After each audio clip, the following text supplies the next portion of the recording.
ভাবে ধরণীতে আজ চলছে জালিমের নিপীড়ন। আজ তোমাদের বড় প্রয়োজন।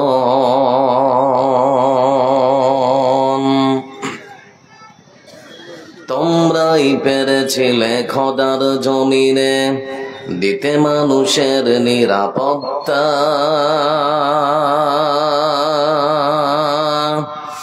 তোমরাই ফিরিয়ে এনেছিলে ধরাতে শ্রেষ্ঠতম মানবতা।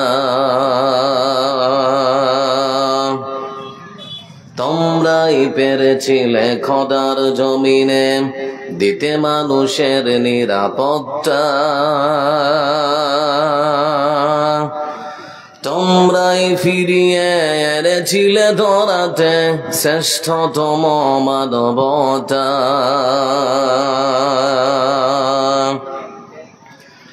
আজ তোমাদের অভাবেতে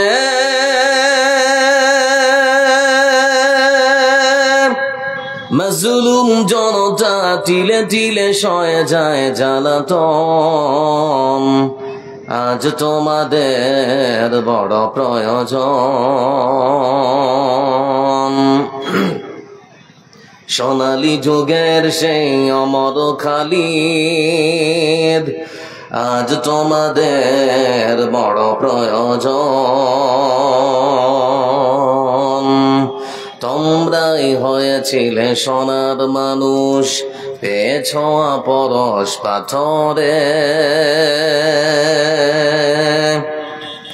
খোদার রাহে বিলিয়ে দিয়ে প্রাণ গেছ জয় গান জীবনে।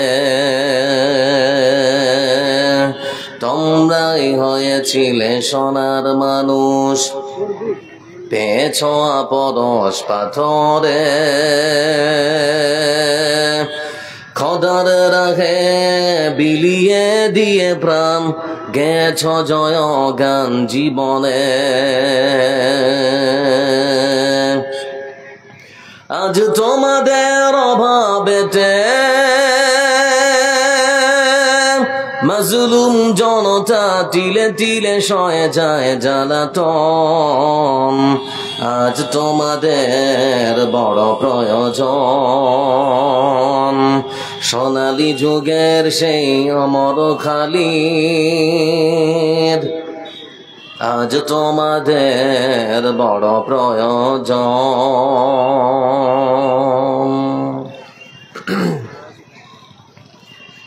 সম্মানিত আজকের সভার শ্রদ্ধেয় সভাপতি সাহেব, আমন্ত্রিত আজকের জলসার বিজ্ঞাপিত বক্তাগণ, অত্র মাদ্রাসার সম্মানিত শিক্ষকগণ, অত্র এলাকার কৃত্রিম তুল্য কাকাজিরা, সমবয়স্ক ভাইয়েরা, প্যান্ডেলের একই পাশে বসা মা ও বড়েরা, আগত আজকের জলসায় যারা এসেছে, যারা আসছে, যারা আসবেন, আপনাদের সকলকে জানা আমার পক্ষ থেকে আন্তরিক শুভেচ্ছা, প্রীতি ও অভিনন্দন বার্তা। কেমন আছেন আপনারা? আপনারা কেমন আছেন? জি,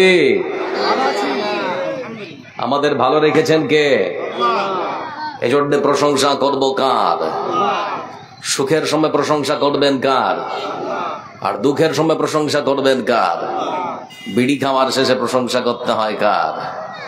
খান নাকি আপনারা? আমাদের পার্শ্ববর্তী দেশ ওপার বাংলা, বাংলাদেশের অনেক মানুষ যারা বিড়ি খায় তারা আবার ঠাট্টার রহস্যের ছলে বিড়ির দোয়া খাওয়া বানিয়েছে। আল্লাহুম্মা বারিক লানা ফিমা বিড়িটারা, বুঝতে পারছেন তো? প্রশংসা সেই সুবহানাল্লাহ রাব্বুল আলামিনের জন্য যার হাতে রয়েছে কচ্ছত্ব আধিপত্যের মালিকানা, যারা দেশে সূর্য পূর্ব দিকে ওঠে পশ্চিমে অস্ত যায়। যে মহান সত্য আল্লাহ রাব্বুল আলামিন বিশ্বের মানুষকে সৃষ্টি করে ছেড়ে দেননি, বরং অসংখ্য অগণন নিয়ামত দিয়ে সারা পৃথিবীকে সুন্দর করে সাজিয়েছেন। তাদেরকে সঠিক পথ দেখাবার জন্য কালে কালে যুগে যুগে নবী এবং রাসূলকে পাঠিয়েছেন। বান্দার প্রতি সেই আল্লাহর সেই মহান নবের অসংখ্য দয়া, তার করুণা, তার ভালোবাসা, সবকিছু স্বীকারোক্তি জানিয়ে সেই মহান আল্লাহর প্রশংসা আদায় করব। সকলে একবার পড়ব আলহামদুলিল্লাহ। আপনাদের মধ্যে আপনারা কেউ বিজেপি করেন নাকি? পিছনের মানুষগুলো, আমরা ক্রিকেট খেলা দেখেছি যার সত্যতা বা হাকিকাত হলো ব্যাট আর বলের কম্পিটিশন। কোন ছেলে বল করবে আর ব্যাটসম্যান সজোরে বেটে বলে আঘাত করে বলটাকে যদি বাউন্ডারির বাইরে 4 আর ছক্কা সজোরে হাঁকাতে পারে, বাইরের লোক যারা খেলা দেখে তারা তখন 4 আর ছক্কা বলে চিৎকার দেয়। বসে থাকা মানুষ যারা শুনছেন, একজন কি দাঁড়িয়ে আমাকে বলবেন সেই চিৎকারের নেকি হবে? কথা বলছেন, নেকি হবে কি? হাদিসের পরিভাষায় রাসূল সাল্লাল্লাহু আলাইহি ওয়াসাল্লাম তিনি বলেছেন, কেউ যদি আল্লাহর প্রশংসা করতে গিয়ে আলহামদুলিল্লাহ বলে, তাহলে শব্দ তিনি ব্যবহার করেছেন তামলাউল মিজান, সেই বান্দার আমলের দাঁড়িপাল্লাকে মহার্ণব হাসরের ময়দানে নেকি দিয়ে ভর্তি করে দেবেন। তাহলে আলহামদুলিল্লাহ যদি বলি লাভ আছে না ক্ষতি আছে? আমরা বাঙালি বিহারি সবাই একবার বলি, আমরা লাভ চাই না ক্ষতি চাই? তাহলে আরেকবার আল্লাহর প্রশংসা করি, আলহামদুলিল্লাহ। শান্তি বর্ষিত হোক তার পক্ষ থেকে, তার বর্ণিত প্রেরিত পৃথিবীর সর্বসেরা মানুষ, পৃথিবীর সর্বশ্রেষ্ঠ মহামানব বিশ্বনবী মুহাম্মদ মুস্তাফা সাল্লাল্লাহু আলাইহি ওয়াসাল্লামের উপরে আল্লাহুম্মা সাল্লি আলাইহি ওয়া সাল্লিম বারিক আলাইহি। আসলে আমি বাংলা ভাষী, তো আমার বাংলা হয়তো একটু কড়া হয়ে যেতে পারে, তারপরে সহজ করে বলার চেষ্টা করছি। আপনাদের বুঝতে আশা করি অসুবিধা হবে না, বুঝতে পারছেন তো নাকি? আচ্ছা যাক, মাঝে মাঝে একটু করে কথা বলবো আমার সঙ্গে, একটু যদি আপনারা কথা বলেন আপনাদের বুঝতে আরো সুবিধা হবে। আরেকবার প্রশ্ন করছি, কেমন আছেন আপনারা? আমরা লক্ষ্য করে দেখছি টেলিভিশনের পর্দায়, মোবাইলের স্ক্রিনে বর্তমান পৃথিবীর সব থেকে স্বৈরাচারী শাসক যার নাম নেতানিয়াহু, পার্শ্ববর্তী ফিলিস্তিনের গাজা উপত্যকায় অসংখ্য বোমা এবং মিসাইল ছুড়ে সেখানকার মানুষদেরকে হত্যা করছে। খবর আছে না রে? কথা বলেন, খবর আছে না রে? এ দৃশ্য দেখার পরও মুসলমান কেমন করে ভালো থাকে? আপনার স্ত্রীর চিন্তা ভাবনা আপনার ছেলেকে নিয়ে একরকম, মানে আমাদের মারা চিন্তা ভাবনা করে আমার বাচ্চাটা খেয়ে পড়ে বাঁচবে কেমন করে। সকাল হলে পরে আমাদের মায়েরা চিন্তা করে আমার ছেলেটা খাবে কি, দুপুর হলে চিন্তা করে আমার বাচ্চাটা এখন কি খাবে, রাত হলে চিন্তা করে কিছু একটা হয়ে যাবে। কিন্তু সেখানকার মায়েদের চিন্তা ভাবনা কি জানে? বোমার আঘাতে তার ছোট্ট বাচ্চার শরীরে আঘাত লাগার কারণে হাতটা অর্ধেকটা এরকম করে ঝুলছে, আধু ছাড়া হাতটা পাটার সন্তানকে সাথে নিয়ে বা হাসপাতালে বাচ্চাকে শুইয়ে রেখেছে। দু চোখ দিয়ে জল গড়িয়ে পড়ছে আর দুহাত তুলে ফরিয়াদ করে আল্লাহকে বলছে, রব্বুল আলামিন, আমার বাচ্চার আধো ছেঁড়া হাতটা আর পাটা শরীরের সঙ্গে আবার নতুন করে জোড়া লাগবে কেমন করে। আমরা আমাদের সন্তানকে নিয়ে একরকম চিন্তা ভাবনা করি, আর সেখানকার মায়েরা চিন্তা ভাবনা করছে সম্পূর্ণ আলাদা। এজন্য ফিলিস্তিনের একজন ইসলামিক স্কলার, একজন বিদ্বান, একজন আলেম, বড় মাপের একজন আলেম, তিনি পৃথিবীর ইতিহাসে নজির সৃষ্টি করেছেন। শুক্রবারের দিন তিনি খুতবা দিয়েছেন মাত্র 1.5 মিনিট। আপনাদের দিকে আধা ঘন্টা হয়, তাই তো নাকি? মাত্র 1.5 মিনিট। যার নাম হচ্ছে মাহমুদ আল হাসান। আমার বন্ধুরা, তিনি খুতবায় ওঠার পর তিনি বলেছেন কি জানেন? সারা পৃথিবীতে এখন মানুষ বাস করে প্রায় 800 কোটি, তার মধ্যে মুসলমান বাস করে 250 কোটি। সংখ্যার নিরিখে পরিসংখ্যান যদি করা যায় তাহলে প্রায় 23% মুসলমান সারা পৃথিবীতে বাস করে। সারা পৃথিবীতে মুসলমান অধ্যুষিত রাষ্ট্র হচ্ছে আনুমানিক প্রায় কম বেশি 57টা। আমার বন্ধুরা, তিনি বক্তব্য দিতে গিয়ে বলছেন, আমরা লক্ষ্য করে দেখছি ফিলিস্তিনের গাজা উপত্যকায় আনুমানিক প্রায় 50,000 মানুষকে শহীদ হতে হয়েছে। এখানে লক্ষ লক্ষ মানুষের ঘর বাড়ি ভেঙে চুরমার করেছে বোমা ফেলে। এই ফিলিস্তিনের মাটিতে আনুমানিক প্রায় 1 লক্ষের মানুষ, কারো হাত নেই, কারো পা নেই। এই দৃশ্য দেখার পরেও সারা পৃথিবীর মুসলমানের ঘুমিয়ে থাকা বিবেক যদি না জেগে ওঠে, আমি মাহমুদ আল হাসান আমার মাত্র 30 মিনিটের বক্তব্যে এই ঘুমন্ত মানুষের বিবেককে জাগানো কখনো সম্ভব নয়। বক্তব্য শেষ। আমার বন্ধুরা, চিন্তা করে দেখুন, সেখানকার দৃশ্য দেখছি আর শরীরের লোমগুলো দাঁড়িয়ে যাচ্ছে। দেখুন, কথা বলতে বলতে শরীরের লোম দাঁড়িয়ে গেল।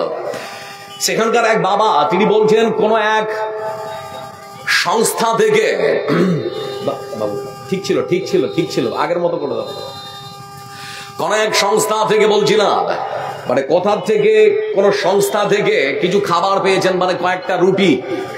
তো কয়েকটা রুটি নিয়ে এসেছেন, তার মধ্যে দেখতে পাওয়া যাচ্ছে যে সেখানে বাবার বালিশের মধ্যে কয়েকটা রুটি লুকিয়ে রেখেছে। তিনি বলছেন যে রুটিগুলো লুকিয়ে রেখেছি কেন জানেন?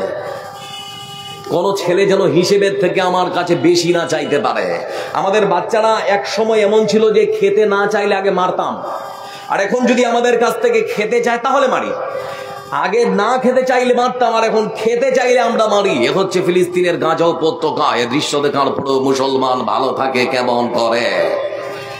আমার বন্ধুরা, চিন্তা করে দেখুন, ওটা হচ্ছে ফিলিস্তিনের গাজা উপত্যকা। এবার আমি আপনাদেরকে বলতে চাচ্ছি, স্বাধীন ভারতবর্ষে মুসলমানেরা স্বাধীনভাবে বাস করতে পারছে? একটু করে কথা বলুন, আমার ভাষা বুঝতে অসুবিধা হচ্ছে নাকি? এ স্বাধীন ভারতবর্ষে আমরা যারা মুসলমান আছি, যে আমরা কি স্বাধীনতা আছি, স্বাধীনতা পেয়েছি ঠিক মতো? স্বাধীন ভারতবর্ষের সংবিধানের 25 থেকে 29 নাম্বার ধারা আমাদেরকে শিক্ষা দেয় আমি কি খাবো, কি পড়বো, কোন ধর্ম পালন করবো, এটা আমার ব্যক্তি স্বাধীনতা। ভারতবর্ষ ধর্মনিরপেক্ষ দেশ, যে যার ধর্ম পালন করতে পারে। এখন বলতে যাচ্ছি, স্বাধীন ভারতবর্ষে শুধুমাত্র আমাদের প্রিয় নবী মুহাম্মদ মুস্তাফা সাল্লাল্লাহু আলাইহি ওয়াসাল্লামের নাম উচ্চারণ করার জন্য হাজার হাজার যুবককে জেলে বন্দী করা হয়েছে। খবর আছে না রে আপনাদের কাছে? আছে। স্বাধীন ভারতবর্ষে লাউড স্পিকারে আজান দিলে পরে মসজিদের ইমাম সাহেবকে ধরে নিয়ে গিয়ে জেলে বন্দী করা হয়। আমার বন্ধুরা, এই স্বাধীন ভারতবর্ষে বছরে একদিন আমার হিন্দু ভাইরা হোলি খেলে আমরা দেখেছিলাম সেই দিন যে অসংখ্য মসজিদ ত্রিপাল দিয়ে ঢেকে রাখা হয়েছিল। আমি কিছুদিন পরে দেখলাম যে মুসলমানদের ঈদ উদযাপন হলো। ঈদের দিনে প্রায় কয়েক শত কোটি মুসলমান নামাজ পড়লে একটা হিন্দুর মন্দির পলিথিন দিয়ে ঢাকার প্রয়োজন হচ্ছে। এ হচ্ছে ইসলাম। ইসলাম শিক্ষা দিয়েছে আপনাদেরকে, আপনারা যখন পথ ধরে চলবেন, যদি দেখতে পান দেবী মা, কালী মা, সরস্বতী মার পূজা হচ্ছে, আমার আল্লাহ নিষেধ করেছেন খবরদার তাদের দেব দেবীগুলোকে দেখে তোমরা গাল বন্ধ করো না, না হলে তারাও ভুল ক্রমে তোমার আল্লাহকে গাল দিতে পারে। এ হচ্ছে ইসলাম। ইসলাম শিক্ষা দেয় পৃথিবীর মানুষকে লাকুম দীনুকুম ওয়ালিয়া দীন, লা ইকরাহা ফিদ-দীন, ধর্মের মধ্যে কোনো জুলুম চলতে পারে না। এটা হচ্ছে ইসলামের শিক্ষা। আজকে মুসলমান তাহলে এত মার খায় কেন? মুসলমান মার খাওয়ার কয়েকটা কারণের মধ্যে হচ্ছে একটা কারণ, আমরা সেই মুসলমান যখন আমাদের সামনে রমজান আছে তখন মসজিদটা পরিপূর্ণ হয়ে যায়, আর যেই রমজান চলে যায় তখন মসজিদটা ফাঁকা হয়ে যায়। আপনাদের দিকে এরকম হয় না? হয় না? তখন মাইকিং করবেন আপনারা, টোটোতে মাইক বাঁধবেন আর বলবেন একটি হারানো বিজ্ঞপ্তি। কিছু মুসাল্লি তাদের পরনে ছিল টুপি আর তাদের পোশাক ছিল পাঞ্জাবি, সাদা পাঞ্জাবি পরে মসজিদে আসতো। এখন তাদের কিছুদিন থেকে আর খুঁজে পাওয়া যাচ্ছে না। কোনো মানুষ যদি দেখে থাকেন তাহলে দয়া করে মসজিদে পাঠিয়ে দেবেন। আচ্ছা আপনারা বলুন তো, সারা পৃথিবীর মানুষ যদি নামাজ না পড়ে আল্লাহর কোনো ক্ষতি হবে? তাই কথা বলুন, কোনো ক্ষতি হবে? আর সারা পৃথিবীর মানুষ যদি নামাজ পড়ে তো আল্লাহর কোনো লাভ হবে? লাভ পড়বেন তো নিজের ক্ষতি, না পড়বেন তো নিজের ক্ষতি, পড়বেন তো নিজের লাভ। বলছিলাম যে কথা, আপনার হাতে মোবাইলটা আছে, মোবাইলে যখন আপনার রিংটোনটা বেজে উঠেছে তখন আপনার বিবেকটা কি বলছে? যে আমাকে মনে হয় কেউ ডাকছে। তার ডাকে সাড়া দেওয়ার জন্য মোবাইলের কলটা রিসিভ করে আপনি জানতে চান কে আমাকে ডাকছে। আর মসজিদের মিনার থেকে দিন রাত 24 ঘন্টায় 5 বার আপনার মসজিদের মুয়াজ্জিন যখন আজান দেয়, আপনার বিবেক তখন কাজ করে না যে আপনার রব, আপনার সৃষ্টিকর্তা, আপনার আল্লাহ আপনাকে ডাকছেন মসজিদে যেতে হবে, তার ডাকে আমাকে সাড়া দিতে হবে, তখন আপনার বিবেক থাকে কোথায়? এজন্য মনে রাখবেন বন্ধু আমার, আপনি গরিব হন আর আপনি বড়লোক হন, যাই হন না কেন, পৃথিবীতে কেউ আমরা চির অমর হয়ে থাকতে আসে রে। এই পৃথিবী থেকে আমাদেরকে যেতে হবে না, হবে না? জোরে বলুন। পৃথিবীতে যাওয়াতে আর আসাতে কোনো পার্থক্য করে? আপনার গ্রামের সব থেকে যেটা কোটিপতি মানুষ, সব থেকে যেটা টাকাওয়ালা মানুষ, সেও যখন মায়ের পেট থেকে পৃথিবীতে এসেছিল তার পরনে কাপড় ছিল? কথা বলে না, কাপড় ছিল না। আপনাদেরকে বলছি, যারা গরিব মানুষ, সব থেকে গরিব মানুষটা, সেও যখন মায়ের পেট থেকে পৃথিবীতে এসেছে তার পরনে কোনো কাপড় ছিল না। এই পৃথিবীর বুকে সব থেকে গরিব মানুষটা যখন মরবে তার পরনেও থাকবে সাদা কাপড়। আর আপনার গ্রামের সব থেকে কোটিপতি মানুষটাও যখন মৃত্যুবরণ করবে তারও পরনে থাকবে সাদা কাপড়। যাওয়াতে আর আসাতে কোনো পার্থক্য নেই। এজন্য বন্ধু আমার, আল্লাহ আপনাদেরকে ধন দিয়েছেন পরীক্ষা করার জন্য। এটা ভালো জায়গায় আপনারা খরচ করার চেষ্টা করুন যাতে করে জমা থাকে, কারণ এই পৃথিবীতে অনেক কিছু আপনারা করতে পারছেন। আল্লাহ ধন দিয়েছে, জান্নাত কেনার সুযোগটাও দিয়েছেন। আজকে যারা এখানে বসে আছেন, জান্নাত কিনে তারপরে এখান থেকে যাবো ইনশাআল্লাহ। একবার বলি ইনশাআল্লাহ। কিসের অহংকার করছেন আপনারা? সম্পদের, আপনার শরীরের, আপনার সৌন্দর্যের। আচ্ছা বলুন তো, আল্লাহ রাব্বুল আলামিন তিনি বলছেন, বান্দা তোমার শরীরের মাথার যে কালো চুলটা, আমি যদি তোমার কালো চুলটাকে পাকিয়ে দেই তো পারবে তুমি সেই কালো চুলটাকে কালো করে রাখতে? সম্ভব নয়। তোমার মুখের এই দাঁতগুলোকে আমি যদি একটার পর একটা খুলে দেই তুমি পারবে না আটকাতে। তোমার সুন্দর যৌবনটা যদি আমি তিলে তিলে শেষ করে দেই পারবে না তুমি ধরে রাখতে, সম্ভব নয়। এজন্য আসুন ভাই আমার, আল্লাহ রাব্বুল আলামিন আমাদেরকে ধন সম্পদ দিয়েছেন। এই ধন সম্পদ আল্লাহর রাস্তায় খরচ করতে হয় মৃত্যুর পূর্ব মুহূর্তে। এই ধন সম্পদ খরচ করতে হয় হাসরের মাঠে পৌঁছাবার আগের মুহূর্তে। এজন্য এমন কিছু মানুষ আছেন আমাদের সমাজে যারা আল্লাহর রাস্তায় তাদের ধন সম্পদ খরচ করতে ভালোবাসে। এরকম মানুষ আছে না নেই? কথা বলেন আছে না রে? আজকে আপনাদের মসজিদ নির্মাণ করা হবে, যখন দেখছি যে এখানে লেখা আছে যে মসজিদের উন্নতি গল্পে জালসার আপনাদের কাছে হাত পেতে ভিক্ষে চাইতে হয়, তখন মনটা খুবই খারাপ লাগে। আল্লাহর ঘর তৈরি করার জন্য আপনাদের কাছে ভিক্ষা চাইতে হয়, এর থেকে দুঃখ আর কি আছে? এজন্য বলতে যাচ্ছি বন্ধু আমার, আজকের সংক্ষিপ্ত বিবরণে আজকের আলোচনার টপিক, আজকের বিষয় হচ্ছে দানের গুরুত্ব, দান সাদাকা, দানের গুরুত্ব এবং ফজিলত সম্পর্কে কিছু কথা বলবো। যারা দান করে তারা সহজে আল্লাহর জান্নাত লাভ করতে পারে, এ বিষয়ে আপনাদের কাছে কিছু বলবো। দান করলে উপকার কি, না করলে ক্ষতি কি, আপনারা শুনবেন না পালাবেন? কথা শুনবেন না পালাবেন ইনশাআল্লাহ। আমার দুটো দুর্বলতা, মানুষ উঠতে শুরু করলে আর গুছিয়ে বলতে পারি না। এজন্য ভাই যারা রাস্তায় আছেন আসুন, কিছু গুরুত্বপূর্ণ আলোচনা হবে, আপনার উপকার হবে, ক্ষতি হবে না ইনশাআল্লাহ। মহান সত্য আল্লাহ রাব্বুল আলামিন তিনি বলেন, মাসালুল লাযীনা ইউনফিকুনা আমওয়ালাহুম ফী সাবিলিল্লাহ কামাসালি হাববাতিন নাবাতাত সাবআ সানাবিলা ফী কুল্লি সুবুলাতিন মিয়াতু হাব্বা। আল্লাহ রাব্বুল আলামিন তিনি সুন্দর করে বলেন পবিত্র কোরআনে কারীমের মধ্যে, এই পৃথিবীর বুকে এমন কিছু মানুষ আছে, হতে পারে কিষানগঞ্জের মানুষ, হতে পারে গাছপাড়া গ্রামের মানুষ, তাদের মধ্য থেকে এমন কিছু মানুষ আছে যারা তাদের ধন সম্পদ থেকে, টাকা থেকে, পয়সা থেকে বন্ধু আমার আল্লাহর রাস্তায় খরচ করে, আল্লাহর রাস্তায় দান করে। তারা যখন আল্লাহর রাস্তায় খরচ করে, দান করেন, ওই সমস্ত মানুষের দৃষ্টান্ত, উদাহরণ, উপমাটা হচ্ছে বন্ধু আমার ঠিক সেরকম একখানা গমের দানা হলো যেরকম। আপনারা গমের দানা দেখেছেন না দেখেননি? জি একটু কথা বলেন, দেখেছেন না দেখেননি? গমের দানা। আমার বন্ধুরা এটা বলা হলো কেন? যারা এখানে বসে আছেন কৃষি কাজ করেন, আপনারা জানেন কোন কৃষক যখন উর্বর কোন মাটিতে কিংবা জমিতে একখানা গম ফেলে দেয় বন্ধু আমার, একখানা গম থেকে 5টা 7টা 10টা পর্যন্ত গাছ হয়। দেখেছেন না দেখেননি? একটা গমের দানা দেখবেন এইদিকে দিকে 4টা 5টা 7টা হয়ে গেছে, হয় না? হয় না? হেনা বলেন না?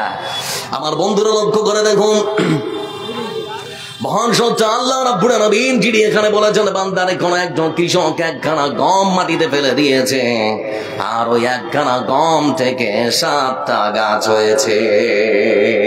কথা বলেন, কটা গাছ? 7টা। কটা জি? 7টা। আল্লাহ রাব্বুল আলামিন তিনি বলেন, বান্দারে একটা গাছ থেকে 100টা দানা আমি আল্লাহ রাব্বুল আলামিন দিয়েছি, একখানা গাছ থেকে 100টা দানা আমি আল্লাহ রাব্বুল আলামিন দিয়েছি। একটা গাছে যদি হয় বন্ধু আমার 100 দানা, তাহলে পরে 7টা গাছে কত দানা হতে পারে? কটা হবে? 700টা। কটা হবে? 700টা দানা হবে। লক্ষ্য করে দেখুন বন্ধু আমার, মহান সত্য আল্লাহ রাব্বুল আলামিন তিনি বলেছেন, বান্দারে আমার কোন বান্দার আমার রাস্তায় যদি 1 টাকা দান করে আর তার উদ্দেশ্য যদি ঠিক থাকে, আমি আল্লাহ রাব্বুল আলামিন তার 1 টাকাকে বাড়িয়ে 7 টাকা করতে পারি।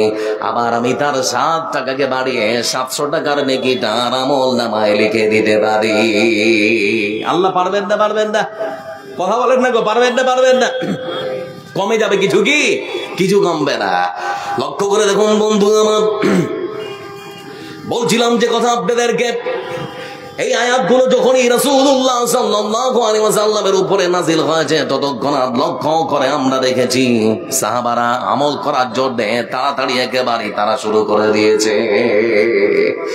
লক্ষ্য করে দেখুন বন্ধু আমার, বিশ্বনবী সাল্লাল্লাহু আলাইহি ওয়াসাল্লাম তিনি মৃত্যুবরণ করেছেন, তারপরে খলিফা নির্বাচিত হয়েছেন আবু বকর সিদ্দিক রাদিয়াল্লাহু তাআলা আনহু। দেশের প্রধানমন্ত্রী আবু বকর সিদ্দিক রাদিয়াল্লাহু তাআলা আনহু, তো তার খেলাফতে তখন দুর্ভিক্ষ দেখা দিয়েছে। আমার বন্ধুরা, তিনি দেশের প্রধানমন্ত্রী, লক্ষ্য করে দেখছেন আমার দেশের মানুষেরা না খেয়ে রাত কাটাচ্ছে।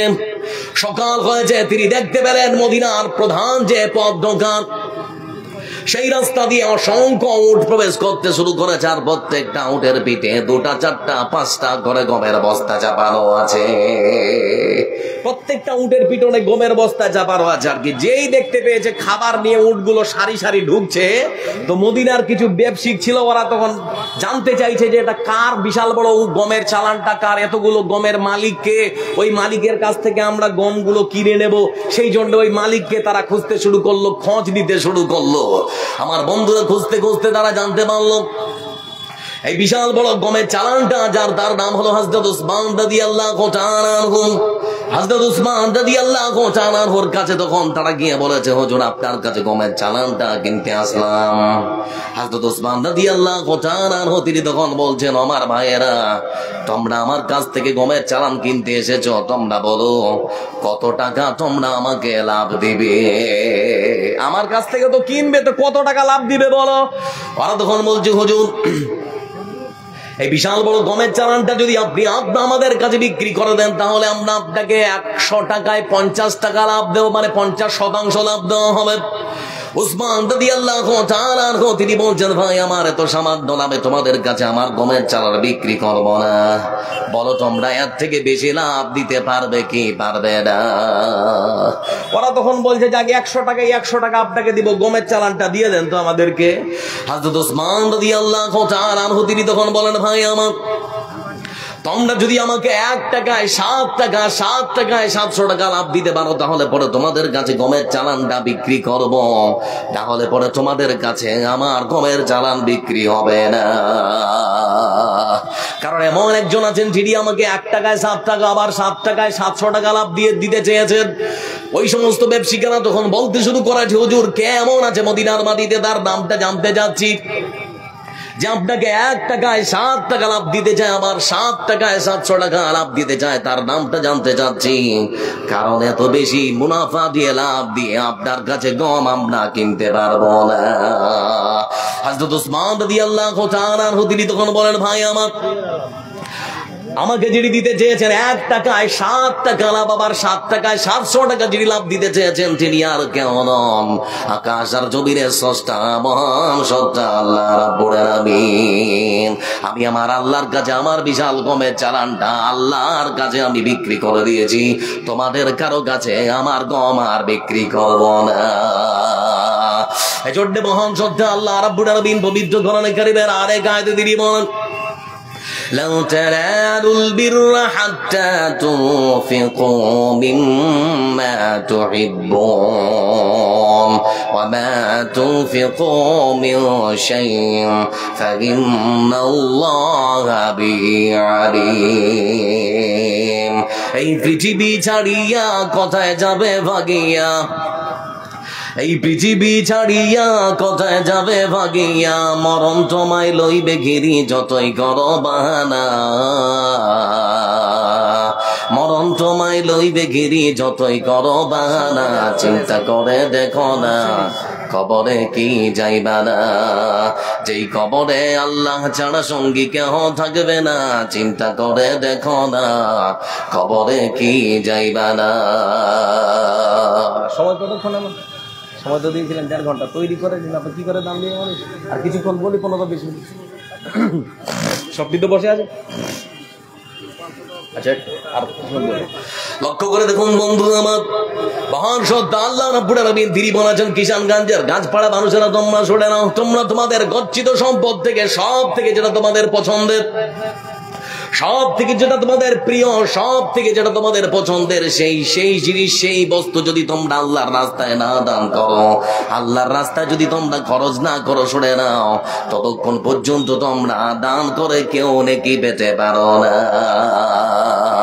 তার মানে আপনার যেটা বাড়ির সব থেকে মূল্যবান, সব থেকে যেটা আমার রাস্তায় দিতে হবে, তাহলে সেটা সব থেকে বেশি তোমরা নেকি পাবে। বলছিলাম বন্ধু আমার, এমনও আমাদের সমাজে মানুষ আছে, আমরা যারা কৃষি কাজ করি বন্ধু, ধান পাই, গম পাই, সরিষা পাই, যেটা সব থেকে ভালো সেটা নিজের জন্য রেখে দেয়, আর ঝাড় তাড় দিয়ে যেটা থাকে সেটা মসজিদ আর মাদ্রাসার জন্য রেখে দেয়। এরকম মানুষ আছে না নেই?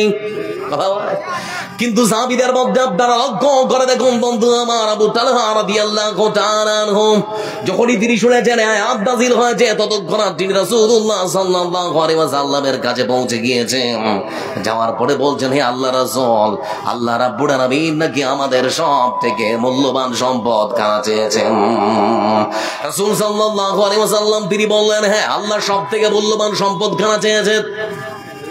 ঠিক সেই সময় সাহাবী আবু তালহা রাদিয়াল্লাহু তাআলা আনহু তিনি তখন বলেন, হে আল্লাহর রাসূল, মহান সত্য আল্লাহ রাব্বুল আলামিন তিনি যদি আমাদের কাছ থেকে সব থেকে মূল্যবান সম্পদ খানা চান, তাহলে পরে আপনাকে বলতে চাচ্ছি, আমার কাছে সব থেকে মূল্যবান সম্পদ হলো মদিনার সব থেকে আমার প্রিয় খেজুরের বাগান, বাইরুয়া খেজুরের বাগানটা। আমি আমার ওই বাইরুয়া নামক খেজুরের বাগানটা আল্লাহর জন্য ওয়াকফ করে দিলাম, আল্লাহর রাস্তায় দিয়ে দিলাম। আমার বন্ধুরা চিন্তা করে দেখুন, রাসূলুল্লাহ সাল্লাল্লাহু আলাইহি ওয়াসাল্লাম তিনি শুধুমাত্র আয়াতটা পাঠ করে সরিয়েছেন, ততক্ষণ মদিনার সাহাবীরা, রাসূলের সাহাবীরা সেটাকে আমলে পরিণত করে আল্লাহর জান্নাত খানা কিনে নিয়েছেন। এজন্য যারা এখানে বসে আছেন, বান্দা বলে আমার মাল, আমার ধন, আমার মাল, আমার ধন। রাসূলুল্লাহ সাল্লাল্লাহু আলাইহি ওয়াসাল্লাম তিনি বলেন, বান্দা তোমার কি জানো? তুমি যেটা খেয়ে যেটা হজম করে দিয়েছো সেটা তোমার, যেটা পরে তুমি ছিনে দিয়েছো সেটা তোমার। পৃথিবীর বুকে আর তোমার কোনো কিচ্ছু তোমার আছে বলে কোনো কিছুই নেই। এজন্য রাসূল সাল্লাল্লাহু আলাইহি ওয়াসাল্লাম তিনি বলেন, ইয়াতমাউল মাইয়িতা সালাসাতুন ফায়ারজিউ ইসরান ওয়া ইয়াবকা ওয়াহিদুন ইয়াতবাউহু আহলুহু ওয়া মালুহু ওয়া আমালুহু ফায়ারজিউ ইসরান ওয়া ইয়াবকা ওয়াহিদুন। রাসূলুল্লাহ সাল্লাল্লাহু আলাইহি ওয়াসাল্লাম তিনি বলেছেন, পৃথিবীর মানুষ না, শুনে নাও, এই পৃথিবীর বুকে মানুষ যখন মৃত্যুবরণ করে, সেই মানুষটাকে গোসল দেওয়ার পরে সুন্দর করে সাদা কাপড় পরিয়ে মসজিদের খাটে করে তাকে যখন বাড়ি থেকে কবর পর্যন্ত নিয়ে যাওয়া হয়, বিশ্বনবী বলেছেন, বাড়ি থেকে কবর পর্যন্ত মানুষটার সঙ্গে তিনটা জিনিস যায়। কটা বলুন তো বন্ধু আমার? কয়টা?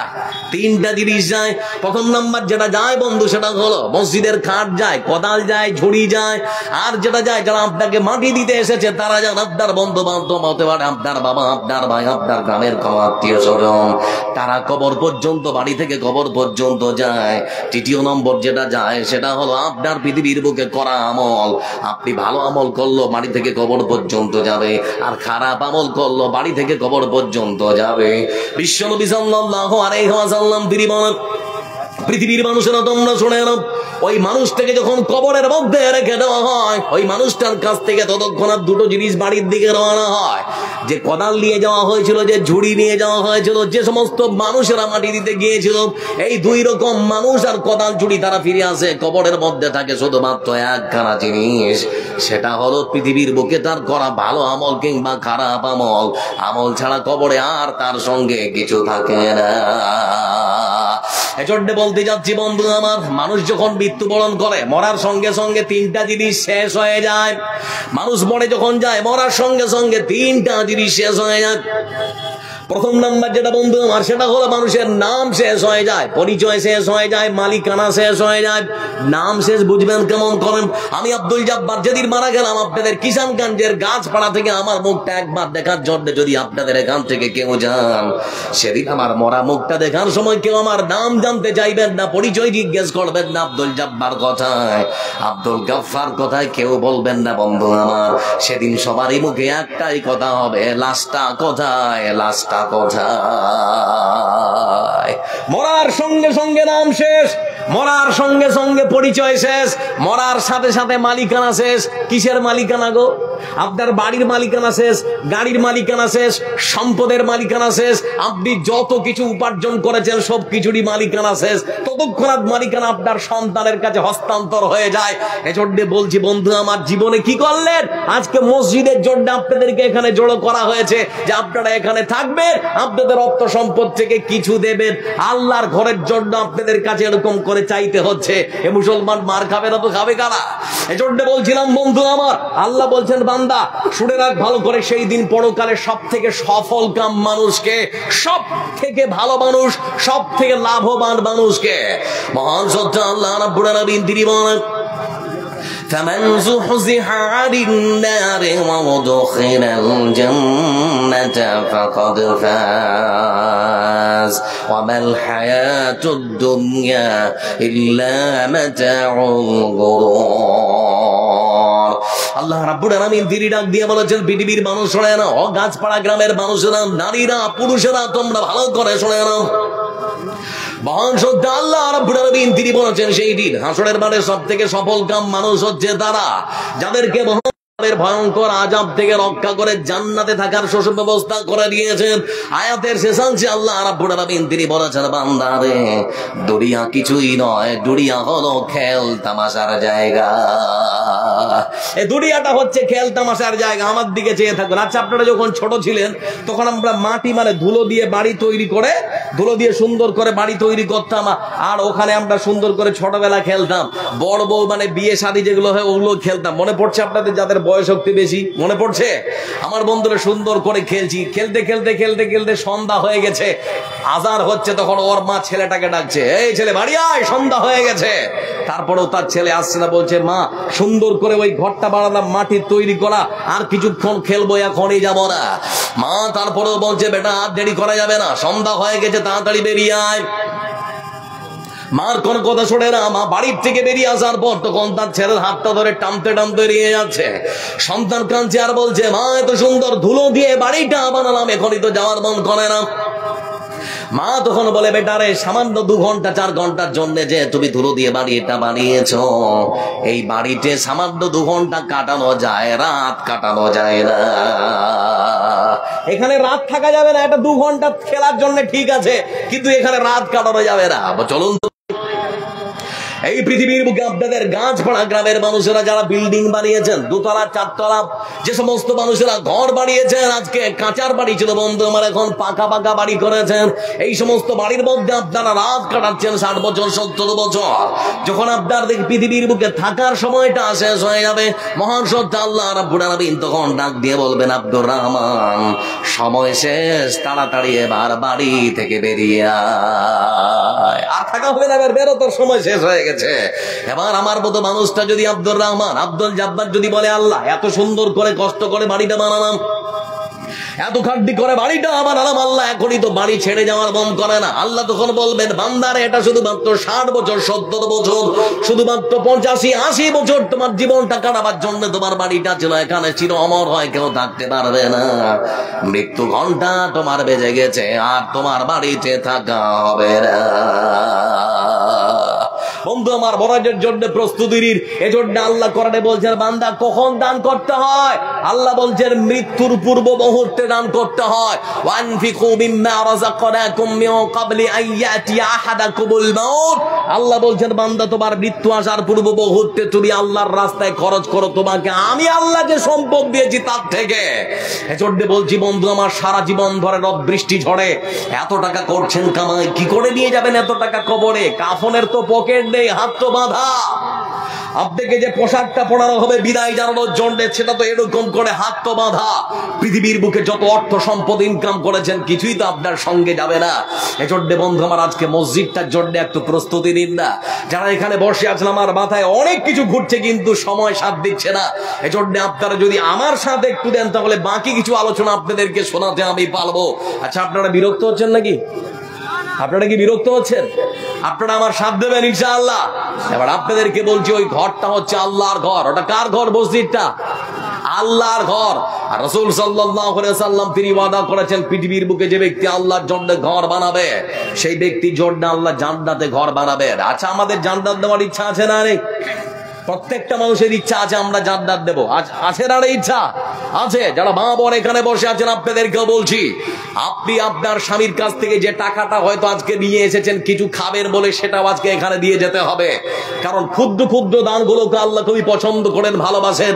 আল্লাযীনা ইউনফিকুনা ফিস সাররা ওয়াদ দাররা। আল্লাহ রাব্বুল আলামিন কয়েক শ্রেণীর মানুষের কথা বলেছেন যে আল্লাহ তাদের কাছে খুবই পছন্দের ওই সমস্ত মানুষেরা।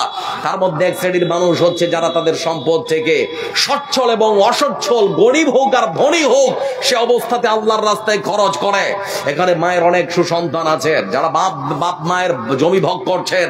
অনেক এখানে মানুষ আছেন তাদের সম্পদ ফেলে যাওয়ার সম্পদ আজকে আপনারা খাচ্ছেন। এমনকি কেউ নেই 10টা মানুষ 5টা করে 1000 টাকা দেবেন, 30 জন মানুষ বেশি নয় 1টা করে 1000 টাকা দেবেন। যদি কেউ মনে করেন পারবো মৌলানা, মসজিদের একটা জানালা দিয়ে দেবেন।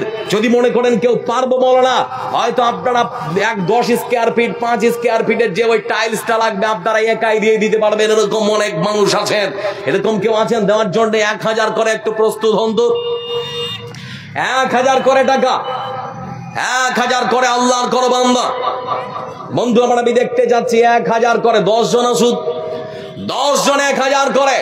আর এই যে গামছাগুলো ঘুরছে আপনারা সেই গামছার মধ্যে দিয়ে দিন, মানে চুপে সাড়ে দিন। এটাও আল্লাহর খুব পছন্দ করেন। রাজুলুন তাসাদ্দাকা বিসাদাকাতিন ফাআখফাহা হাত্তা লা তা'লামা শিমালুহু মা তুনফিকু ইয়ামিনুহু। আল্লাহর কাছে এটাও খুবই পছন্দের। কে আছেন বন্ধু আমার একজন বিসমিল্লাহ করে 1000 টাকা? 1000 চেয়ে আপনার কাছ থেকে বেশি চেয়ে ফেলেছি। আপনার সম্পদ থেকে 1000 টাকা চাইলাম, বেশি চেয়ে ফেললাম।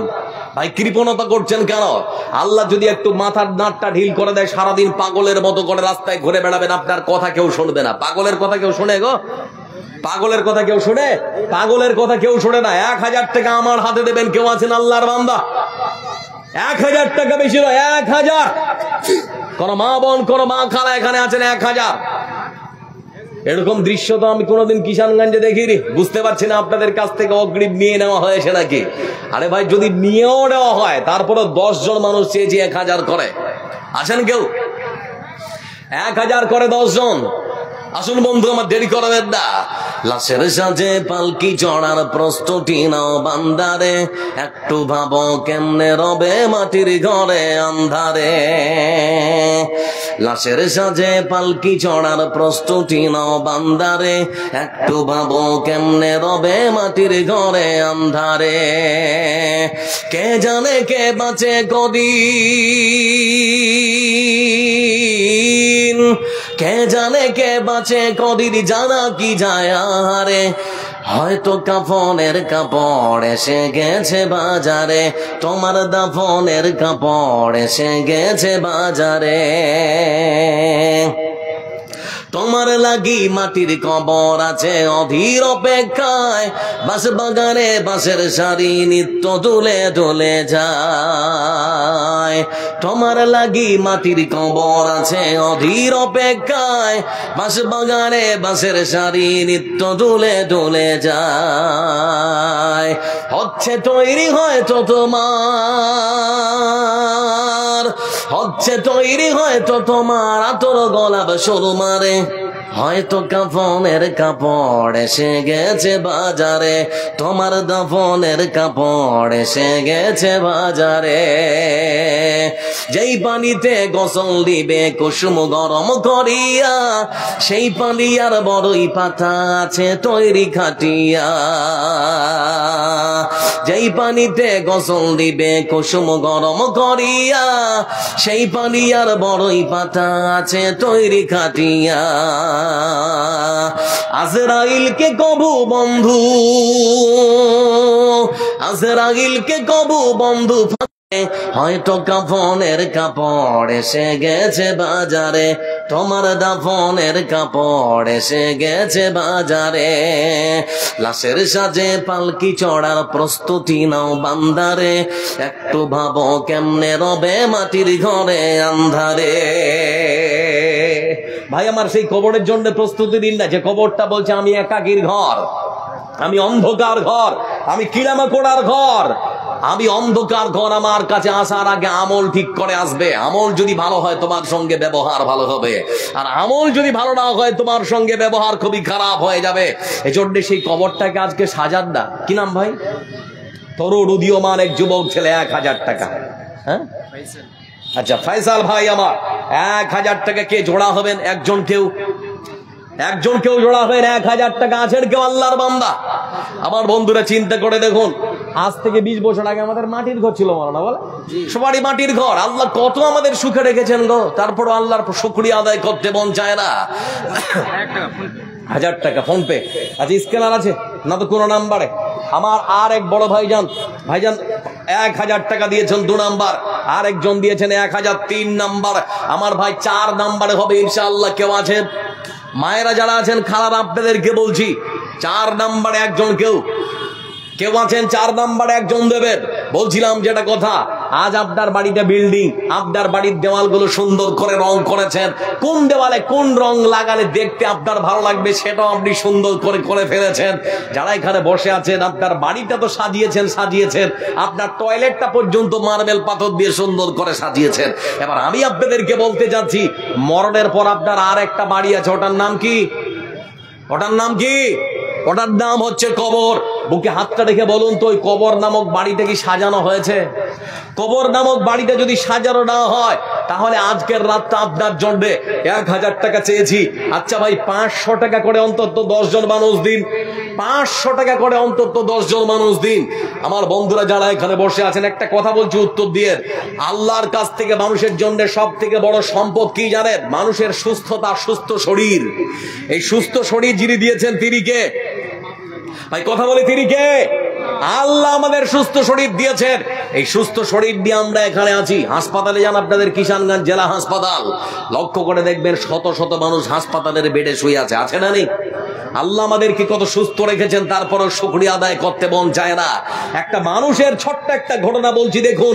এখান থেকে আপনার মনটা যদি একটু হালকা পাতলা হয়ে যায়, যদি মনে করেন না মৌলভী সাহেব ঠিকই কইল জি, তাহলে যাক 500 টাকা 1000 টাকা একটু দিয়ে দেই, তাহলে পড়ে দিয়ে দিন। আমি আপনাদের পশ্চিম বাংলা, আমার পশ্চিম বাংলা জেলার পশ্চিম বাংলা রাজ্যের হুগলি জেলার একটা কথা বলছি। হুগলি জেলার নাম শুনেছেন আপনারা? হুগলি জেলা কলকাতা সার্কেলের মধ্যেও কিছুটা পড়ে। সে হুগলি জেলার চুচড়ো বলে একটা জায়গা আছে, সেখানে একজন বৃদ্ধ 70 বছরের মানুষ দুপুরবেলা তার পরিবারের সঙ্গে খেতে বসেছে। বাঙালির প্রধান খাদ্য ডাল ভাত সঙ্গে মাছ। তো ডাল ভাত আর মাছ ভাত খেতে খেতে খেতে খেতে বুকের বাম পাঁজরে হঠাৎ ব্যথা উঠে গেছে, প্রচন্ড ব্যথায় কাতর হয়ে গিয়েছে। তার বড় ছেলেকে তখন বলছে, বেটা তাড়াতাড়ি করে আমাকে হাসপাতাল নিয়ে চল, না হলে বাঁচবো না। কত বাবু কে দিল এটা? তোমার আব্বু? তোমার বুবু দিয়েছে? আচ্ছা, আর এক ছোট্ট একটা বাবু এসেছে, ওনার বুবু দিয়েছেন 500 টাকা। আল্লাহ তুমি কবুল করো, আল্লাহুম্মা সাল্লি আলাই, আল্লাহুম্মা বারিক আলাই। বলছিলাম বন্ধু আমার, সেই ব্যক্তি খেতে বসেছে, হঠাৎ বুকে যন্ত্রণা শুরু হলো। তার বড় ছেলেকে বলছে, বেটা আমি মনে হয় আর বাঁচবো না। বাবার কথা শুনে বড় ছেলে আর ছোট ছেলে দুজনে মিলে, বাড়িতে ছিল গাড়ি, ওই টাটা সবু করে তো ঘর দিয়ে চলে গেল হুগলি জেলার চুচড়ো সদর হাসপাতালে। সেখানে নিয়ে গিয়ে তাড়াতাড়ি ডাক্তার বুকের মধ্যে ইসিজি করলো। রক্তের নমুনা নেওয়ার পর রিপোর্ট দেখে তখন ডাক্তার বলছে, আপনার বাবার হার্টের মধ্যে যে লাইনগুলো, রক্ত যাওয়ার যে নালীগুলো, সেই নালীর মধ্যে চর্বি জমে গেছে, ওটার একটা সার্জারি করতে হবে, বুকটা কেটে, না হলে পরে আপনার বাবার যে কোনো সময় হার্ট অ্যাটাক করে মৃত্যুবরণ হতে পারে। এটা কে দিল বাবু? তোমার ভাই দিল। 500 টাকা আল্লাহ তুমি কবুল করো, আল্লাহুম্মা সাল্লি আলাই, আল্লাহুম্মা বারিক আলাই। আমার আর বাপজান দিয়ে এসেছেন বেশ কিছু টাকা, আল্লাহ তুমি কবুল করো, আল্লাহুম্মা সাল্লি আলাই, আল্লাহুম্মা বারিক আলাই। আমার ভাইজান যারা তুলছেন টাকা, যারা যাচ্ছেন আপনাদের কাছে, আপনারা দিয়ে দিন আপনাদের মতো করে। আল্লাহ দেখছেন, আপনার মনের আশা আকাঙ্ক্ষা সব আল্লাহ জানেন, আপনি কি চাচ্ছেন সব পূরণ করবেন আল্লাহ ইনশাআল্লাহ। তো বলছিলাম আপনাদেরকে, সেই ব্যক্তিকে নিয়ে যাওয়া হলো চুচড়ো সদর হাসপাতালে। ডাক্তার দেখার পর বলছে, আপনার বাবার বুকের মধ্যে, হার্টের মধ্যে ব্লকেজ ধরা পড়েছে, একটা সার্জারি করে অপারেশন না করলে আপনার বাবাকে বাঁচানো যাবে না। তো ঠিক সেই সময় তখন ছেলে যারা ছিল, ছেলেগুলো তখন বলছে যে একটা কাজ করেন স্যার, তাড়াতাড়ি করে আমার বাবার অপারেশন করুন। তো ডাক্তার বলছে, আমাদের সরকারি হাসপাতাল, তো এই সরকারি হাসপাতালে এরকম ব্যবস্থা নাই, বাবু তুমি নিয়ে যাও কলকাতার কোনো নার্সিং হোমে। তাড়াতাড়ি করে সেখান থেকে রেফার করা হলো। লক্ষ্য করে দেখুন আপনাদেরকে, আল্লাহর সুস্থতা শুধুমাত্র নিয়ামত, যে নিয়ামতটা দেখাচ্ছে, ওই বাবাকে তখন নিয়ে যাওয়া হচ্ছে কলকাতার সিটি নার্সিং হোম। সেখানে নিয়ে যাওয়ার পর রাত 8:30টায় রিপোর্ট দেখার পর বলছে, আপনার বাবার হার্টের ব্লকেজ ধরা পড়েছে, সার্জারি না করলে যে কোনো সময় আপনার বাপ মরে যেতে পারে। তোর বড় ছেলে তখন বলছে, স্যার তাড়াতাড়ি করে সার্জারি শুরু করে দাও, দেরি করবেন না। রাত তখন 8:30 বাজে, তার বাবাকে নিয়ে ঢোকানো হলো অপারেশন থিয়েটারে ঢোকার পর তার বাবার বুক থেকে সুন্দর করে চিরেছে। আমার বন্ধুরা বলতে যাচ্ছিলাম, সেই বৃদ্ধ মানুষ বাপজির বুকটা সুন্দর করে চিরেছে, কেটেছে, ফেড়েছে, তারপর সুন্দর করে বুকের সার্জারি করে দিয়েছে। এই সার্জারি করার জন্য সময় লেগেছে 2.5 ঘন্টা। কত ঘন্টা? 2.5 ঘন্টা সময় লেগেছে বন্ধু আমার, দীর্ঘ 2.5 ঘন্টা সেই মানুষটার হার্টবিট যেন বন্ধ না হয়ে যায়, তার বাবার সংকোচন সম্প্রসারণ ফুসফুস যেন চুপ হয়ে না থাকে, সেজন্য নানান ধরনের প্রযুক্তি ব্যবহার করা হয়েছে, নানান ধরনের যন্ত্রপাতি ব্যবহার করা হলো বন্ধু আমার। দীর্ঘ 2.5 ঘন্টা ধরে তার বাবার বুকের বাইসার্জারি করা হলো। হার্টের বাইসার্জারি করার পর তার বাবার বুকটাকে সুন্দর করে আবার সুতো দিয়ে বুকটাকে সেলাই করা হয়েছে। সময় নিয়েছে 2.5 ঘন্টা তার বাবার সুস্থতার জন্য বন্ধু আমার। 4 দিন ধরে হাসপাতালের মধ্যেই বেড রেস্টে রাখা হলো। 4 দিন পর তার বাবাকে যখন ছাড়ছে, ঠিক সেই সময় হুইল চেয়ার এইরকম করে বৃদ্ধ 70 বছরের মানুষটা বসে আছে। আচ্ছা, এটা কত আছে বাবু এখানে? আচ্ছা 1000 আর 500 1500, তার 500 দিয়ে 2000 করে দাও, হবে না? আমার দিকে দেখো, একবার তাকালেই 500 টাকা আর বেশি হয়ে যাবে, হয়ে যাবে ইনশাল্লাহ। কি নাম? সাব্বির আলাব। ভাই সাব্বির 1000 করে দেবো। আচ্ছা হবে ইনশাল্লাহ, নেই নাকি? দেখো চেষ্টা করে হয়ে যাবে। আচ্ছা আমার ভাই উড়িয়ে দিচ্ছেন 1500 টাকা, আমি 500 টাকা দাবি করেছি, 2000 টাকা, দেখো যদি হয়। হ্যাঁ হবে না বলছে।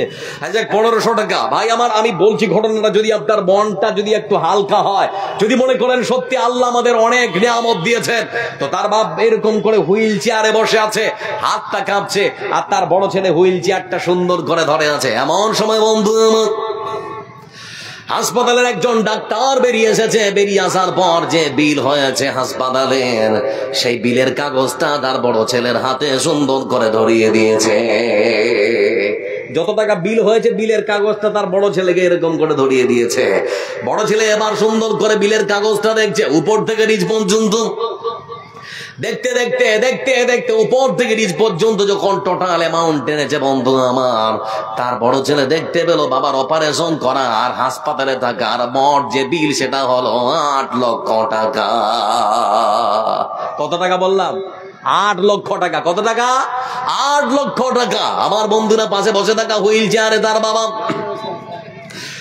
বাবা তখন বলছে, বেটারে ওটা তোর হাতে কি? বলে আব্বা আপনার যে অপারেশন, হাসপাতালের মধ্যে থাকার যে বিল, সেই বিলের কাগজ ধরিয়েছে। বলে আমাকে একটু দে, আমিও দেখি। তখন তার বাবা কাগজটা হাতে দিয়েছে, উপর থেকে নিচ পর্যন্ত তার বাবা তখন সুন্দর করে দেখতে আরম্ভ করেছে। নিচের দিকে তার বাবাও তখন তাকিয়ে দেখে টোটাল টাকার অ্যামাউন্ট হলো 8 লক্ষ টাকা। এই অ্যামাউন্ট দেখার পর তার বাবা তখন ঝরঝর করে কাঁদছে। আমার বন্ধুরা সেই বাপজির চোখের কান্না থেকে পাশে দাঁড়িয়ে থাকা ব্যক্তি ডাক্তার তখন ডেকে বলে, বাপজান কি ব্যাপার, কাঁদছেন কেন? বিল কি অনেক বেশি হয়ে গেছে? যদি মনে করেন বিল বেশি হয়েছে, তাহলে ডাক্তারেরা আলোচনা করব, সম্ভব হলে পরে আমরা কিছুটা কমিয়ে দেব। বাপজি তখন ডেকে বলে, ও বেটা ডাক্তার, এই সামান্য টাকার জন্য আমি কাঁদছি না। আমার ছেলেকে করে একটা শুধুমাত্র ইশারা করবো, 8 লক্ষ টাকা তোমাদেরকে পে করে দেবে, এক করে জমা করে দেবে। ডাক্তার দাঁড়িয়ে থাকা তখন বলছে, তাহলে বাপজান কাঁদছেন কেন? কি ব্যাপার বুঝতে তো পারছি না। বৃদ্ধ বাপজি তখন ডেকে বলে, ও বেটা ডাক্তার, আমার কান্না করার কারণ যদি জানতে চাও তাহলে পরে শুনে নাও। আমি যে দেখছিলাম তোমরা কত টাকা বিল করেছ, দেখতে দেখতে সবার সেটা দেখতে পেলাম তোমরা বিল কষেছ 8 লক্ষ টাকা। মনে মনে চিন্তা করছিলাম, শুধুমাত্র আমার হার্টবিটকে 2.5 ঘন্টা তোমরা সুন্দর করে পরিচালনা করার জন্য, আমার হাড়ের সংকোচন সম্প্রসারণ বন্ধ যেন না হয়ে যায়, হার্টবিটটা যেন থেমে না যায়, তার জন্য তোমরা নানান ধরনের প্রযুক্তি ব্যবহার করেছ, নানান ধরনের মেশিন ব্যবহার করে তোমরা 8 ঘন্টা শুধুমাত্র আমার 2.5 ঘন্টা আমার হার্টবিটটাকে তোমরা চালু রেখেছিলে। এই 2.5 ঘন্টা তোমরা বিল কষেছো 8 লক্ষ টাকা। মনে মনে চিন্তা করছি যে মহান সত্য আল্লাহ রাব্বুল আলামিন আমাকে 70 বছর ধরে পৃথিবীর বুকে বাঁচিয়ে রেখেছেন। সে আল্লাহ রাব্বুল আলামিন আজ পর্যন্ত আমার হাতে 1 টাকাও বিল ধরাইনি। সেজন্য আল্লাহর শুকরিয়া আদায় করছি। আল্লাহ তুমি কত বড় নিয়ামত দিয়েছো। শুধুমাত্র একটা শরীরের 5-2.5 ঘন্টা শুধুমাত্র তারা ভালো মতো সেটা সরবরাহ করেছে। শুধুমাত্র 2.5 ঘন্টা আমার হার্টবিটকে তারা বন্ধ হতে দেয়নি। সেজন্য যদি হয় আমার বিলের কাগজে যদি লেখা থাকে 8 লক্ষ টাকা, রাব্বুল আলামিন 70 বছর তুমি যে আমাকে পৃথিবীর বুকে বাঁচিয়ে রেখেছো, তাহলে আমার হার্টবিটের বিল কত টাকা হতে পারে? চিন্তা করে দেখুন বন্ধু আমার। আচ্ছা ভাবুন তো, আল্লাহ আপনাদেরকে 2টা চোখ দিয়েছে, এই চোখ দুটো যদি শেষ হয়ে যায়, আপনার সব থেকে আপন কোনো মানুষ 2টা চোখ দিবে গো? কথা বলে না, দিবে? কেউ দিবে না। আপনার পা যদি কাটা পড়ে যায়, কোন মানুষ কি বলবে যে আমার একটা পা লেলে? বলবে? বলবে না বন্ধু আমার। চিন্তা করে দেখুন, এই জন্য আল্লাহ কত আপনাদেরকে যে নিয়ামত দিয়েছে, সেই নিয়ামতের অন্তত শুকরিয়া আদায় করুন। এজন্য আসুন বন্ধু আমার, যারা এখানে বসে আছেন, বেশ কয়েকজন দিলেন আমার হাতে 500 500 1000 1000 করে, আর কয়েকজনের কাছ থেকে যাচ্ছি। আছেন কেউ দেবেন 500 500? আল্লাহর নিয়ামতের শুকরিয়া আদায় করুন। 500 টাকা চেয়েছি, 1000 টাকা চেয়েছি, আপনার কাছ থেকে বন্ধু বেশি চাইনি। আল্লাহর কোন বান্দা আছেন বলে মৌলভী সাহেব নিয়ে যে আসেনি, তো নিয়ে এসেননি, তো নামটা লিখিয়ে দেন, কালকে দিয়ে দেবেন। 5 দিন পরে দেবেন, 1 সপ্তাহ পরে দেবেন। 500 500 1000 টাকা করে আর কে আছেন দেবেন? আসুন বন্ধু, একটু উঠুন, আল্লাহর ওয়াস্তে একটু আসুন। 500 টাকা চেয়েছি, 1000 টাকা চেয়েছি, আপনার কাছ থেকে বেশি চাইনি। আসুন বন্ধু আমার, যে যেভাবে পারবেন সেভাবে মসজিদে অংশগ্রহণ করুন। আল্লাহর ঘর মসজিদ হবেই হবে। যারা হয়তো মনে করছেন আমি না দিলে হবে না, আপনার চিন্তা ভাবনা বদলান, আল্লাহর ঘর তৈরি হবে। আরেক বাপ যা আমার দিয়েছেন 500 টাকা, আল্লাহুম্মা সাল্লি আলাই, আল্লাহুম্মা বারিক আলাই। আরেক যুবক ছেলে আমার ভাই দিয়েছেন 1000 টাকা, আল্লাহুম্মা সাল্লি আলাই, আল্লাহুম্মা বারিক আলাই। আসুন বন্ধু আমার, আর কে দেবেন? তাড়াতাড়ি করে আসুন। আমি পৃথিবী এমনই রবে, শুধু আমাকে ছেড়ে চলে যেতে হবে। কত ভাই জান আপনার? 1000 500 1000 করবেন না? আরেক বড় ভাই আমার উড়িয়ে দিচ্ছেন 500 টাকা। আসুন তাড়াতাড়ি করে, চটচট করে। আজকের রাতটা খুবই মানে সেরকম গুরুত্বপূর্ণ সময়, প্রত্যেকটা মিনিট পার হচ্ছে। আজকে আপনাদের কাছে আজকের প্রধান বক্তা অনেক দূর থেকে উড়িয়ে এসেছেন। আপনাদের সুপরিচিত, খুব সুন্দর ভাবে আলোচনা করেন। আমার সম্পর্কে নানা হয়। আপনাদের প্রধান বক্তার কিছুক্ষণের মধ্যে আসবেন। এক ভাই দিলেন 500, আর এক ভাই দিলেন 500। আসুন বন্ধু আমার, আর কে দেবেন? 500 500 1000 1000 করে, চটচট করে। মায়েদের কাছে চাদর টাদর কিছু যায়নি, ঠিক আছে? তো মা খালা আমার যারা আছেন, আপনাদের কাছে যদি চাদর ঘুরে, তাহলে করে বেশি করে দেওয়ার চেষ্টা করুন। যতটুকুনি পারবেন বেশি করে দেওয়ার চেষ্টা করুন, এটা জমা থাকবে। যদি আপনারা জান্নাতে আল্লাহর ঘর নিতে চান, আমি পৃথিবী এমনই রবে, শুধু আমাকে ছেড়ে চলে যেতে হবে। কত আপনার? কত? 500 1000 করবেন না? আচ্ছা 500। ভাইজান আপনার কত? আল্লাহর খালি শুকরিয়া আদায় করার নিয়ামত। আল্লাহ শরীরের প্রত্যেকটা পার্টস দিয়েছে, একটারও কিন্তু আমাদের বিল দিতে হয় না। আপনার কত? 1000 1000 হবে না? করে দেন 1000। আপনার কত ভাই? আল্লাহ, কত? আমার ভাই কি করে? কি করেন ভাই? আল্লাহ, কি নাম? উসমান ভাই। নামের সাথে কামের খুব মিল আছে, বলো না? উসমান মানে উসমান গানি, তোড়গমি। আচ্ছা মা বাবা। শুনো উসমান ভাই, নামটার সঙ্গে আর একটু কাম করে দিলে হবে। আর 5000 টাকা পরে দিয়ে দিবে ইনশাল্লাহ। এদিকে দেখো। আচ্ছা জোর নয়, এখন দিতে হবে না, পরে দিও। 10,000 একটা কলম নেবো ওখানে। আমার সোনা ভাই, এদিকে দেখো ভাই, বলি না তোমার নামটা উসমান, তো সেজন্য বললাম। ভাই আমার 5000 টাকা পরে দিও, লিখে দাও। আল্লাহর রাস্তায় আল্লাহ কোন দিক দিয়ে দেবে তুমি কল্পনা করতে পারবে না। দিলে কমে না। 2000 তো 7000 হয়ে গেল। বিয়ে হয়েছে না হয়নি? তো আমার বোনটার জন্য 1000 টাকা দিয়ে দাও। 8000 করে দাও, হবে না? তোমার বাড়িতে ঝগড়া হবে তখন। আচ্ছা 1000 টাকা বোনটার জন্য দাও, 8000। হ্যাঁ আলহামদুলিল্লাহ বলো, বলো বলো ইনশাল্লাহ। তা আর তো 2000 দিলে হয়ে যেত। হ্যাঁ ভাই, আর 2000 টাকা মানে জান্নাতের সুসংবাদ প্রাপ্ত সাহাবী 10 জন একই সঙ্গে দেওয়া হয়েছে। একই সঙ্গে দেওয়া হয়েছে 10 জনকে, মানে আরো আছেন কিন্তু 10 জনকে একই সঙ্গে দেওয়া হয়েছে জান্নাতের সুসংবাদ। তার 2000 টাকা দিয়ে 10,000 হয়ে যেত ভাই। উসমান হবে না ভাই? না না 8000। যাক উসমান ভাই আমার 8000 টাকা। দেখো যেতে যেতে চিন্তা করো, যদি মনটা হালকা হয়তো ঘুরে এসে 2000 টাকা দিয়ে চলে যায়, অসুবিধা নেই। তো আমার উসমান ভাই দিয়েছেন 8000 টাকা, 5000 নগদ, 3000 টাকা বাকি। তাই তো ভাই? হ্যাঁ অনলাইন হবে যে স্ক্যানার দিয়ে দেন, হয়ে যাবে ইনশাআল্লাহ।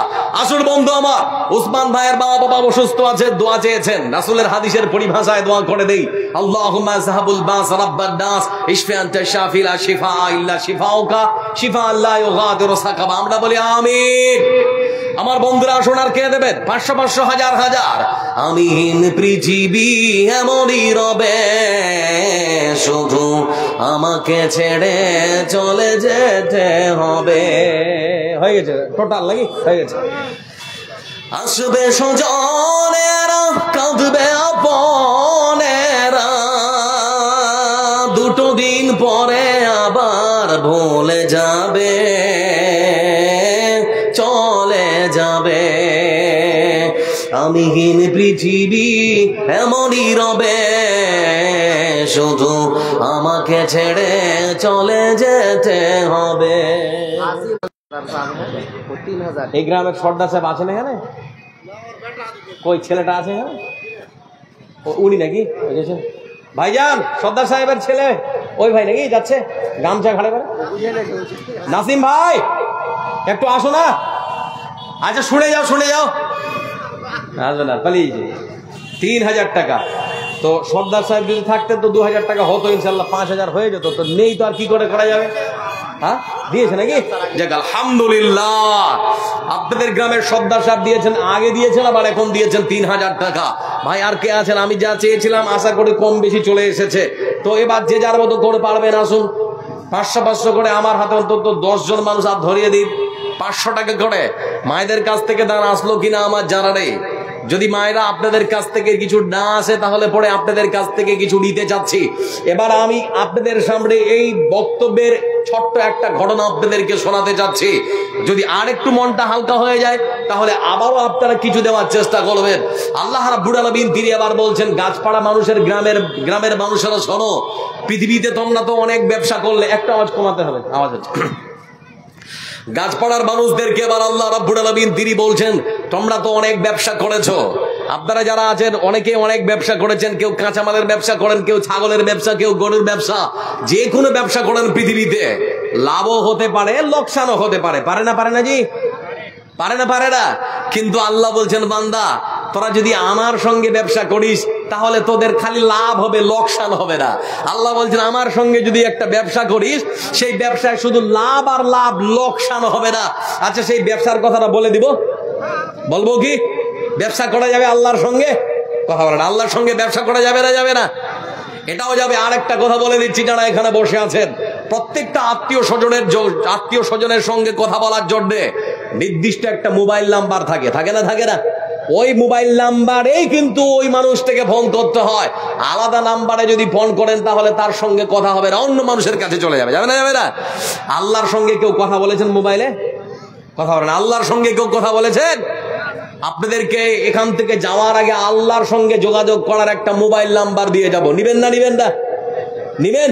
আপনারা ভাবছেন যে মাথা খারাপ হয়ে গেছে নাকি, যে আল্লাহর সঙ্গে যোগাযোগ করার কি মোবাইল নাম্বার পাওয়া যায়? আরে ভাই আমি আপনাদেরকে বলছি, অবশ্যই আপনাদেরকে একটা আল্লাহর সঙ্গে যোগাযোগ করার মোবাইল নাম্বার দিয়ে যাব। তার আগে ঘটনাটা বলে দেই, যাওয়ার আগে যদি ভুলে যায় তাহলে একটু স্মরণ করিয়ে দিয়েন যে মোবাইল নাম্বারটা দিতে চেয়েছিলেন, দিয়ে তারপরে যান। বলছিলাম বন্ধু আমার, আল্লাহ বলছেন গাছপাড়ার মানুষ ব্যবসা করবি, আমার সঙ্গে ব্যবসা করবি, খালি লাভ আর লাভ।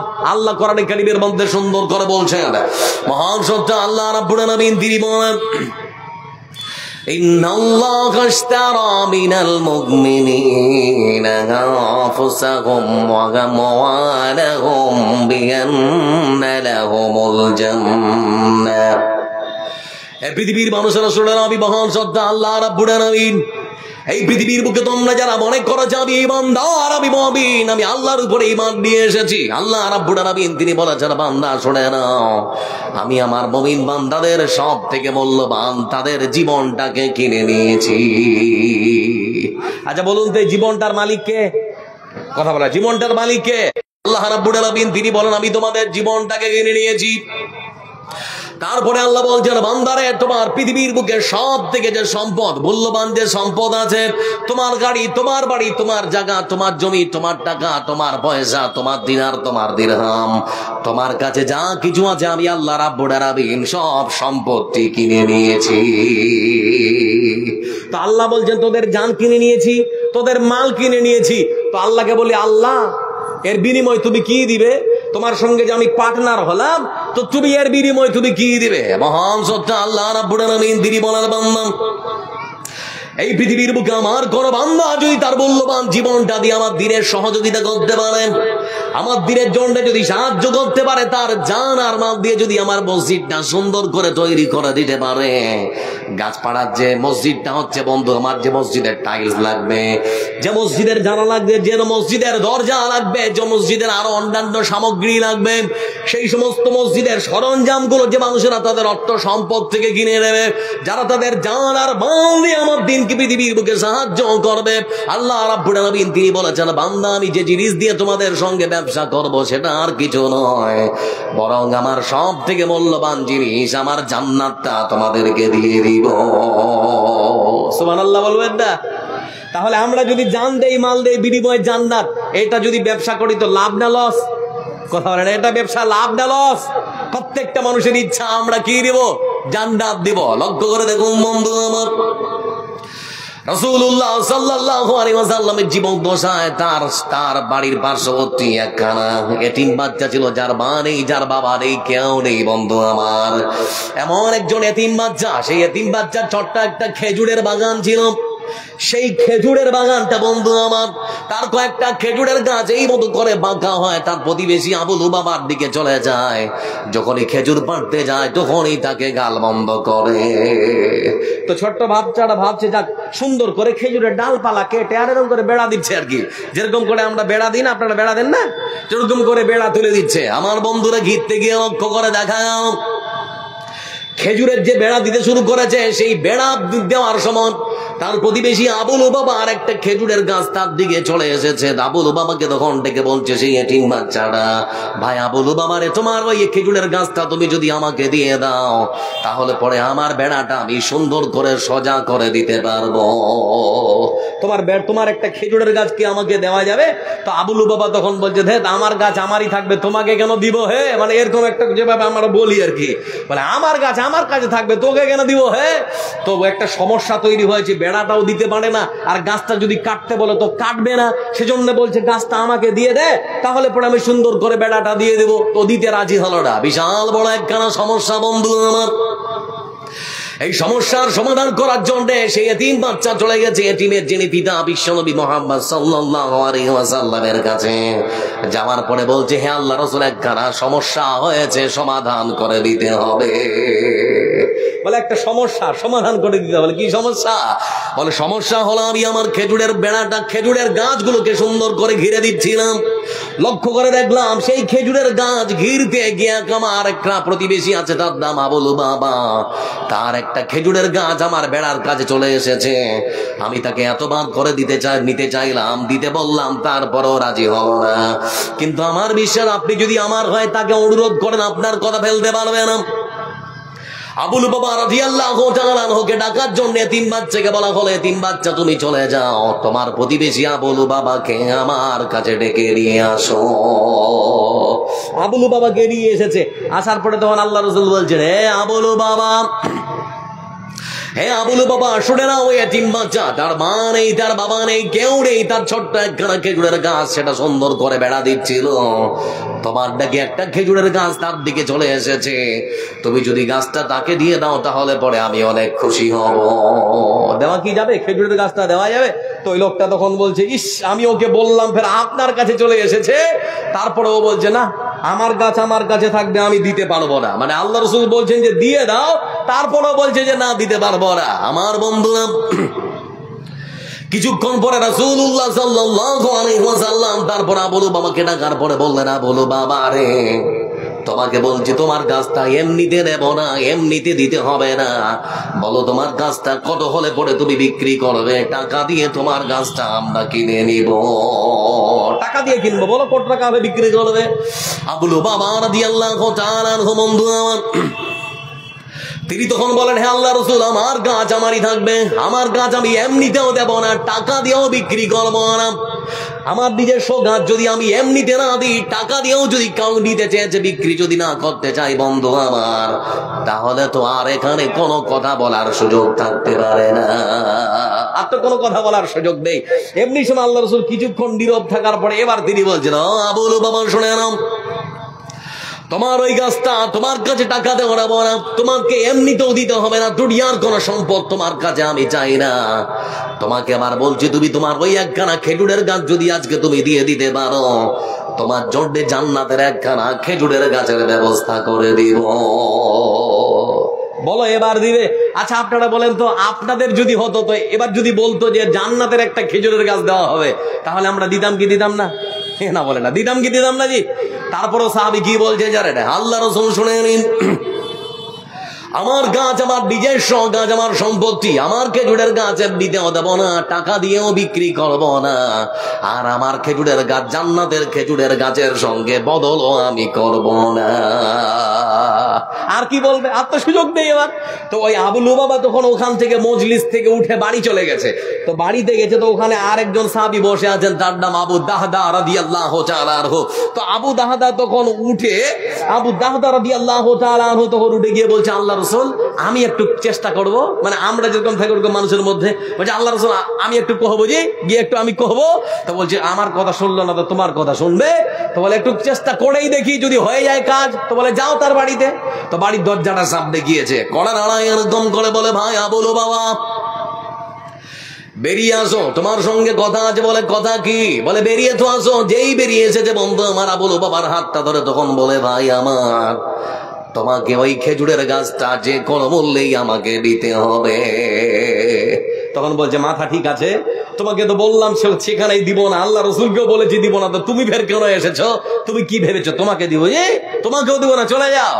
আবার বন্ধুরা, আবু দাহদা রাদিয়াল্লাহু তাআলা আনহু তিনি তখন বলছেন, ভাই আমার, তোমার কাছে ওই খেজুরের গাছটা এমনিতে নেব না, টাকা দিয়েও দিব না, তোমাকে যেটা দেব সেটা হলো, তুমি কি বলতে পারো মদিনার মাটিতে সব থেকে বড় খেজুরের বাগানটা কার?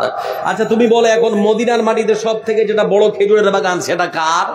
বলে সেই খেজুরের বাগানটা তোমার, সেই খেজুরের বাগানটা তোমার। তুমি কি বলতে পারবে ওই খেজুরের বাগানে কতগুলো খেজুরের গাছ আছে? বলে 600 খেজুরের গাছ আছে।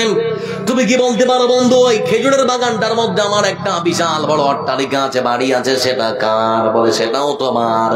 ওই বাড়িটার মধ্যে মিষ্টি পানির একটা কুয়া আছে, সেটা কার? বলে সেটাও তোমার।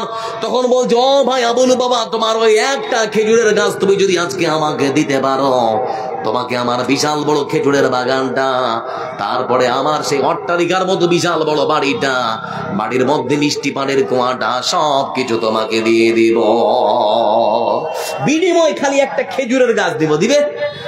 আমার বন্ধুরা তখন সে চিন্তা করছে, এতগুলো সম্পদ দিতে রাজি হয়ে গিয়েছে, যাক আমিও রাজি হয়ে যাই।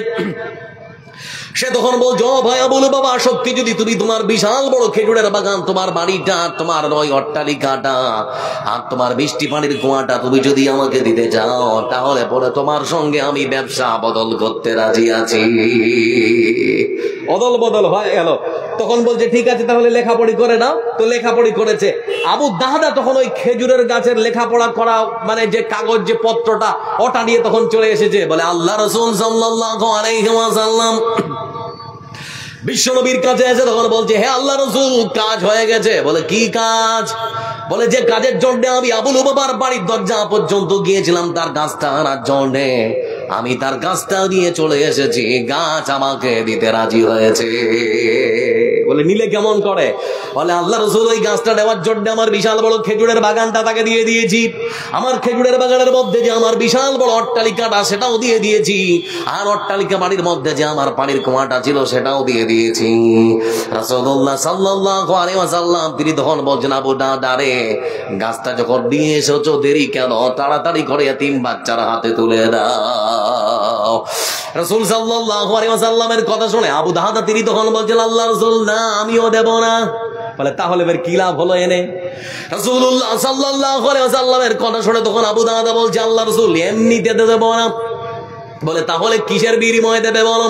বলে আপনি যেমন করে আবু লুবাবাকে বলেছিলেন ওই একটা খেজুরের গাছ দিলে জান্নাতের একটা খেজুরের গাছের ব্যবস্থা আপনি করে দেবেন।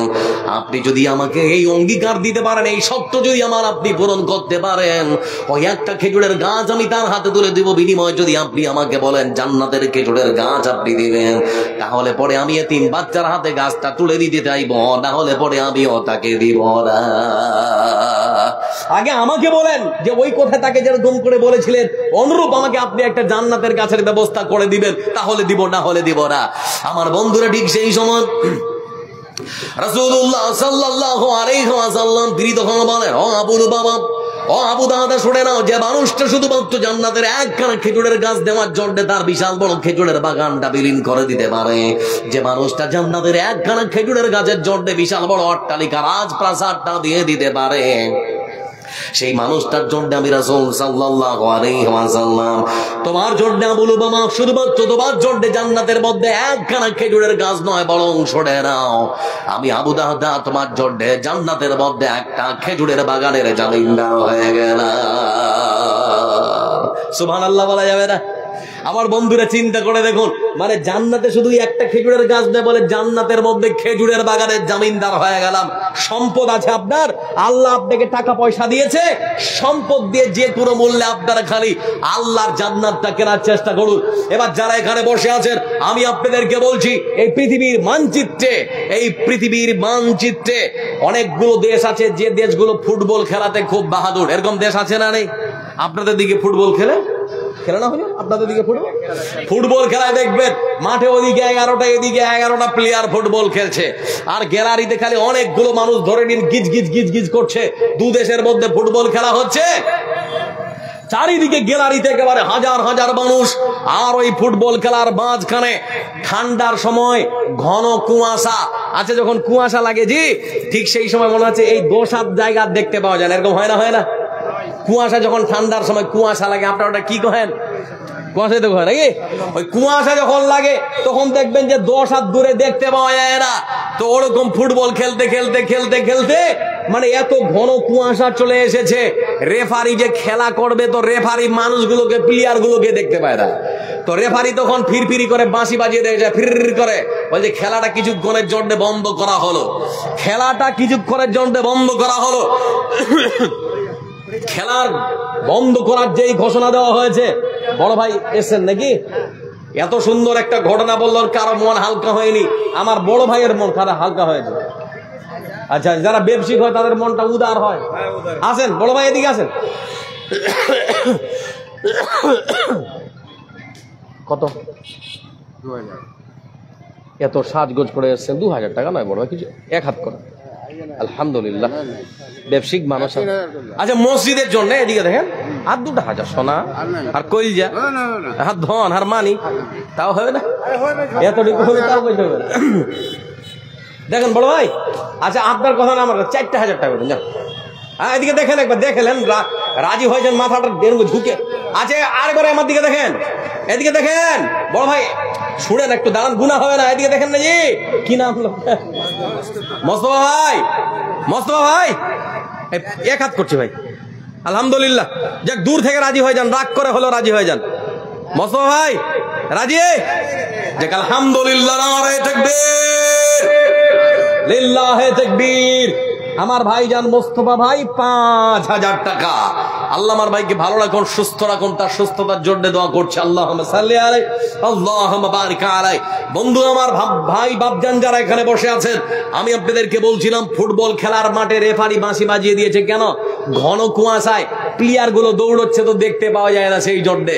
তো মাঠের মধ্যে যে 10 জন খেলছিল, ওই 10 জন উঠে ড্রেসিং রুমে চলে গেছে আরাম করার জন্যে।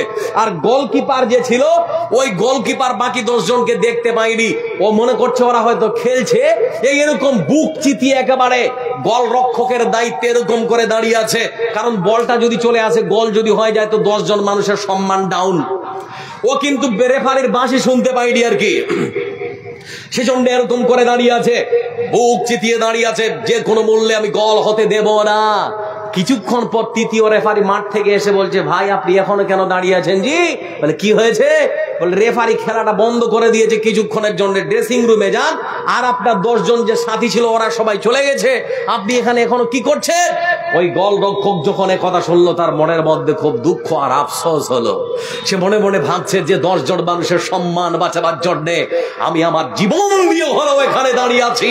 এই 10 জনের একজনও ছিল না যে আমাকে এসে হাতটা ধরে বলতে পারে ভাই খেলাটা কিছুক্ষণের জন্য বন্ধ আছে, চলো আমরা সবাই ড্রেসিং রুমে গিয়ে আরাম করি। একজন কি ছিল না? ভাই আমার যে মানুষগুলোর জন্য দিন রাত পরিশ্রম করছেন, আপনার পরিবারে 8 জন 10 জন যে আছে আর ভাঙা পরিশ্রম করছেন দিন রাত একাকার করে, কে মজুরি খাচ্ছেন, কে দিনের বেলা কাজ করতে যাচ্ছেন, কে রাজমিস্ত্রি, কে ব্যবসা আর কিছু করছেন, যে মানুষগুলোর জন্য আপনি সারা রাত ইনকাম করে চলেছেন, সে মানুষগুলো মরার পরে একটাও আপনার সাথে যাবে না। আপনার বাড়িতে যে 8 জন 10 জন আছে সবাই এরকম করে আপনাকে ফাঁকি দিয়ে দেবে। এজন্য বলছি বন্ধু আমার, আপনার অর্থ সম্পদ আল্লাহ আপনাকে দিয়েছে, এই অর্থ সম্পদ থেকে আল্লাহর রাস্তায় কিছু খরচ করে যান, তাহলে আল্লাহ আপনাদের উপরে রাজি এবং খুশি হয়ে যাবেন। বলছিলাম যে কথা, এই পৃথিবীর মানচিত্রে আর একটা দেশ আছে যার নাম হচ্ছে সেনেগাল। সেনেগালের একজন বিখ্যাত ফুটবলার যার নাম সাদিও মানে, বর্তমান সৌদি আরবের আল নাসার ক্লাবের সদস্য, বর্তমান সময়ের আল নাসার ক্লাবের একজন বিখ্যাত ফুটবলার যার নাম সাদিও মানে। আচ্ছা, তার নাম হচ্ছে সাদিও মানে। বন্ধুরা, সেই মানুষটার ইনকাম কত জানেন? 29,76,00,000 টাকা পার মান্থ ইনকাম করে, অথচ তার হাতের মধ্যে একটা ভাঙা আইফোন। তিনি এরকম করে সংবাদ সম্মেলন করছেন, এক সাংবাদিক জিজ্ঞেস করছে ভাই সাদিও মানে কি ব্যাপার, আপনার তো এত স্যালারি, এত টাকা ইনকাম করেন, তো মুঠো ফোনটা হাতের মধ্যে যে মুঠো ফোনটা আপনার আছে ওটা ভাঙা কেন? আপনি তো চাইলেই আপনার একটা সুন্দর আইফোন কিনতে পারেন। ঠিক সেই সময় আমার ভাই মুসলমান যার নাম সাদিও মানে মুখ ভর্তি করা দাঁড়ি, তিনি তখন সাংবাদিককে প্রশ্ন করছেন ভাই আমার, আমি চাইলেই আমার জন্য একটা নয় কয়েকটা আইফোন কিনতে পারি, আমি চাইলে আমার জন্য নিজস্ব একটা জেট বিমান করে আমি আকাশে উঠতে পারি, আমি চাইলে আমার জন্য কয়েকটা মার্সিডিজ গাড়ি কিনতে পারি, তবে প্রশ্ন করছি তোমাকে সাংবাদিক ভাই, এতে আমার সমাজের মানুষের লাভ কি হবে? এতে আমার পিছিয়ে পড়া মুসলমানদের লাভ কি হবে? তাহলে আপনি এত টাকা দিয়ে করেন কি? বলে আমার এত টাকা স্যালারি, আমি 3 ভাগের 2 ভাগ আমি আমার মুসলমান পিছিয়ে পড়া মানুষদের জন্য খরচ করে দেই। যারা লেখাপড়া করতে পারে না তাদের লেখাপড়ার ব্যবস্থা করে দিয়েছি, যারা হয়তো শীতের সময় বস্ত্র পায় না তাদের কাপড় কিনে দিয়েছি, যে সমস্ত মানুষেরা হয়তো ঠিক মতো খাবার পায় না তাদের বুকে খাবার তুলে দিয়েছি, যারা হয়তো চিকিৎসা পায় না তাদের জন্য চিকিৎসার ব্যবস্থা করে দিয়েছি। আমার বন্ধুরা, এরকম মানুষ কেউ নেই যে বুক ভুলিয়ে বলতে পারে ওই মসজিদটা যদি সুন্দর করে নির্মাণ করা হয় ওখানে বক্তব্য পড়া হবে, আপনাদের এলাকার পিছিয়ে পড়া গরিব মানুষের বাচ্চারা সেখানে গিয়ে পড়বে, কোরআন পড়বে, ওখানে গিয়ে কোরআনের শিক্ষা অর্জন করবে, ওখানে গিয়ে অনেক হাদিসের হয়তো দোয়া মুখস্থ করবে, আপনার আমল নামে অনেক নেকি লেখা হবে। এরকম কি কোনো মানুষ নেই? আপনারা হয়তো একটা বারের জন্য ওটা বলতে পারেন যে হ্যাঁ মাওলানা আমি আছি, 500 হাজার হাজার আমি দিতে পারি। এবার আমি আপনাদেরকে যেটা বলতে যাচ্ছি বন্ধু আমার, আমি আপনাদেরকে শেষাংশে বলছিলাম দান করলে সমাজের কি লাভ হয়। আমি আপনাদেরকে ভূমিকায় বলেছিলাম দান করলে সমাজের কি লাভ হয়। আচ্ছা আপনারা বলুন, দান করলে সমাজের লাভ হয় না ক্ষতি হয়? শেষের দিকে একটু আমার সঙ্গে কথা বলুন।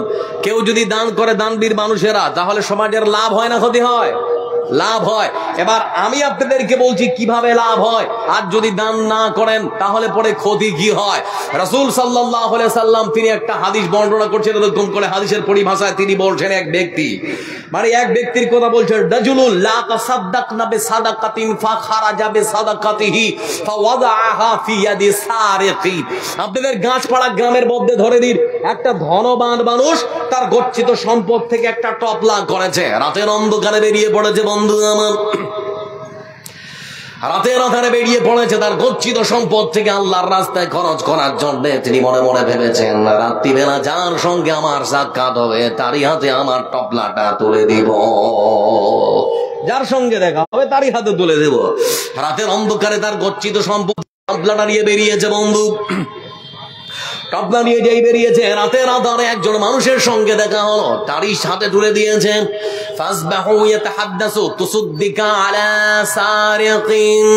আমার বন্ধুরা, সকাল যখন হয়েছে, গাছপাড়ার যে রাস্তা, চায়ের দোকানে রাস্তার পাশে মানুষেরা তখন বলা বলি করছে, জানিস আমাদের গাছপাড়ার একটা লোক ধনী মানুষটা দান করেছে, তো করুক তো চোরকে দিয়েছে। কাকে দিয়েছে? কথা বলেন না, কাকে দিয়েছে? বলে চোরকে দিয়েছে। লোকটা যখন শুনলো বন্ধু আমার, চোরের হাতে দানটা চলে গেছে, লোকটা তখন বলছে আল্লাহুম্মা লাকাল হামদ। যাইনি, সবটি গেছে ওইখানে, ওই যে মেলা লাগিয়েছেন না, ওই মেলাতে চলে গেছে সবটি। বলছে বলেন সবটি মেলায় চলে গেছে, মানে বিরাট ধর্মীয় সভা আর ব্রেকেটে বিরাট ধর্মীয় মেলা, মানে দুটাই একসঙ্গে হচ্ছে আর কি। বলছিলাম বন্ধু আমার, সেই লোকটা যখন শুনেছে, লোকটা তখন বলতে শুরু করেছে আল্লাহুম্মা লাকাল হামদ, হে আল্লাহ তোমার পবিত্রতা, তোমার প্রশংসা বন্দনা করছি। একজন চোর পেয়েছে তো কি হয়েছে, আমার মন ছিল দান করা, আমি দিয়ে দিয়েছি। লোকটা দ্বিতীয় দিন আমার মনে মনে ভাবছে, আল্লাহ প্রথম রাত্রে যখন দান করলাম পেয়েছে একটা চোর, আজকে আবার আমার সম্পদ থেকে তোমার রাস্তায় দান করব। তো দ্বিতীয় দিনে তার সম্পদ থেকে আবার আরেকটা টপলা করেছে। ওই টপলা নিয়ে রাতের আধারে বেরিয়ে পড়েছে বন্ধু। রাতের আধারে যেই বেরিয়ে পড়েছে, রাতের আধারে যার সঙ্গে সাক্ষাৎ হয়েছে তারই হাতে তুলে দিয়েছে। সকাল যখন হলো, সকালবেলা গাছপাড়া মানুষের, ওই সমস্ত রাস্তার ধারে মানুষেরা তখন বলছে, জানিস আরে প্রথম দিন লোকটা দান করলো তো প্রথম দিনে পেয়েছে প্রথম দিনে চোর, আমার বন্ধুর একজন ব্যভিচারিণী নারীর হাতে দান তুলে দেওয়া হয়েছে। লোকটা যখন শুনতে পেল, সে তখন বলছে আল্লাহুম্মা লাকাল হামদ, হে আল্লাহ তোমার পবিত্রতার, তোমার প্রশংসা বন্দনা করছি। আমার বন্ধুরা তৃতীয় দিন রাতে সেই লোকটা আবার মনে মনে চিন্তা করছে, রব্বুল আলামিন প্রথম দিন যাকে আমি দান দিয়েছিলাম সে একজন চোর, আবার আমি কিছু দান করবো আমার সম্পদ থেকে, সে তার সম্পদ থেকে আবার আল্লাহর রাস্তায় তোমার জন্য রাতের বেলা বের হন। আমার বন্ধু রাত্রিবেলা যাওয়ার সঙ্গে সাক্ষাৎ হয়েছে তারই হাতে তুলে দিয়েছে। আমার বন্ধুরা সকাল যখন হলো, সকালবেলা মানুষরা তখন বলা বলি করতে শুরু করেছে। আমার বন্ধুরা সে মানুষটা তার সম্পদ থেকে দান করবে তো করো। তৃতীয় রাত্রে যাকে দিয়েছে একজন ধনী মানুষ হয়, আর একটা ধনী মানুষকে দান করে। ভাই আপনারা শুনছেন না, ছেড়ে দিব হাদিসটা শেষ করে দেওয়ার মাত্র 2 মিনিট। প্রথম রাত্রে কে পেল? চোর। আমার সঙ্গে কথা বলেন, প্রথম রাত্রে কে পেল? চোর। কথা বলেন, কে পেল? চোর। দ্বিতীয় রাত্রে পতিতা মানে বেশ্যা একটা মেয়ে লোক। তৃতীয় রাত্রে একটা ধনী মানুষ আর একটা ধনী মানুষকে দান দিয়েছে। আপনারা যারা বসে আছেন বন্ধু আমার, বলুন তো লাভ হলো না ক্ষতি হলো? কথা বলেন। আমার বন্ধুরা কি লাভ হলো আমার সমাজে? লক্ষ্য করে দেখুন, যে মানুষটা এবার এই মতো করে দান করেছিল, রাত্রিবেলা ঘুমিয়ে পড়েছে, তাকে তখন স্বপ্ন যোগে দেখানো হচ্ছে, আল্লাহর বান্দা তুমি যে তোমার সম্পদ থেকে আল্লাহর রাস্তায় দান করেছিলে, কি লাভ হলো শুনে নাও। তুমি তোমার সম্পদ থেকে প্রথম রাত্রে তুমি যে দান করেছিলে একজন চোরকে, চোর তোমার টাকা পাওয়ার কারণে সেই চোর চুরি করা ছেড়ে দিয়েছে। লাভ হলো না ক্ষতি হলো? চোর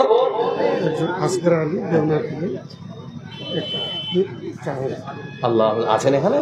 এখানে নেই, আসগার আলী ভাই আমার বাইরে আছেন। 4000 টাকা উঠে দিয়েছেন। আল্লাহুম্মা সাল্লি আলাইহি আল্লাহুম্মা বারিক আলাইহি। লক্ষ্য করে দেখুন বন্ধু আমার, সেই ব্যক্তিকে স্বপ্ন যোগে বলা হচ্ছে, আল্লাহর বান্দা তুই যে প্রথম রাত্রে চোরকে দিয়েছিলে তোমার সম্পদ থেকে যেটা দান করেছিলেন, সেই চোর তোমার টাকা পাওয়ার কারণে সেই চোর চুরি করা ছেড়ে দিয়েছে।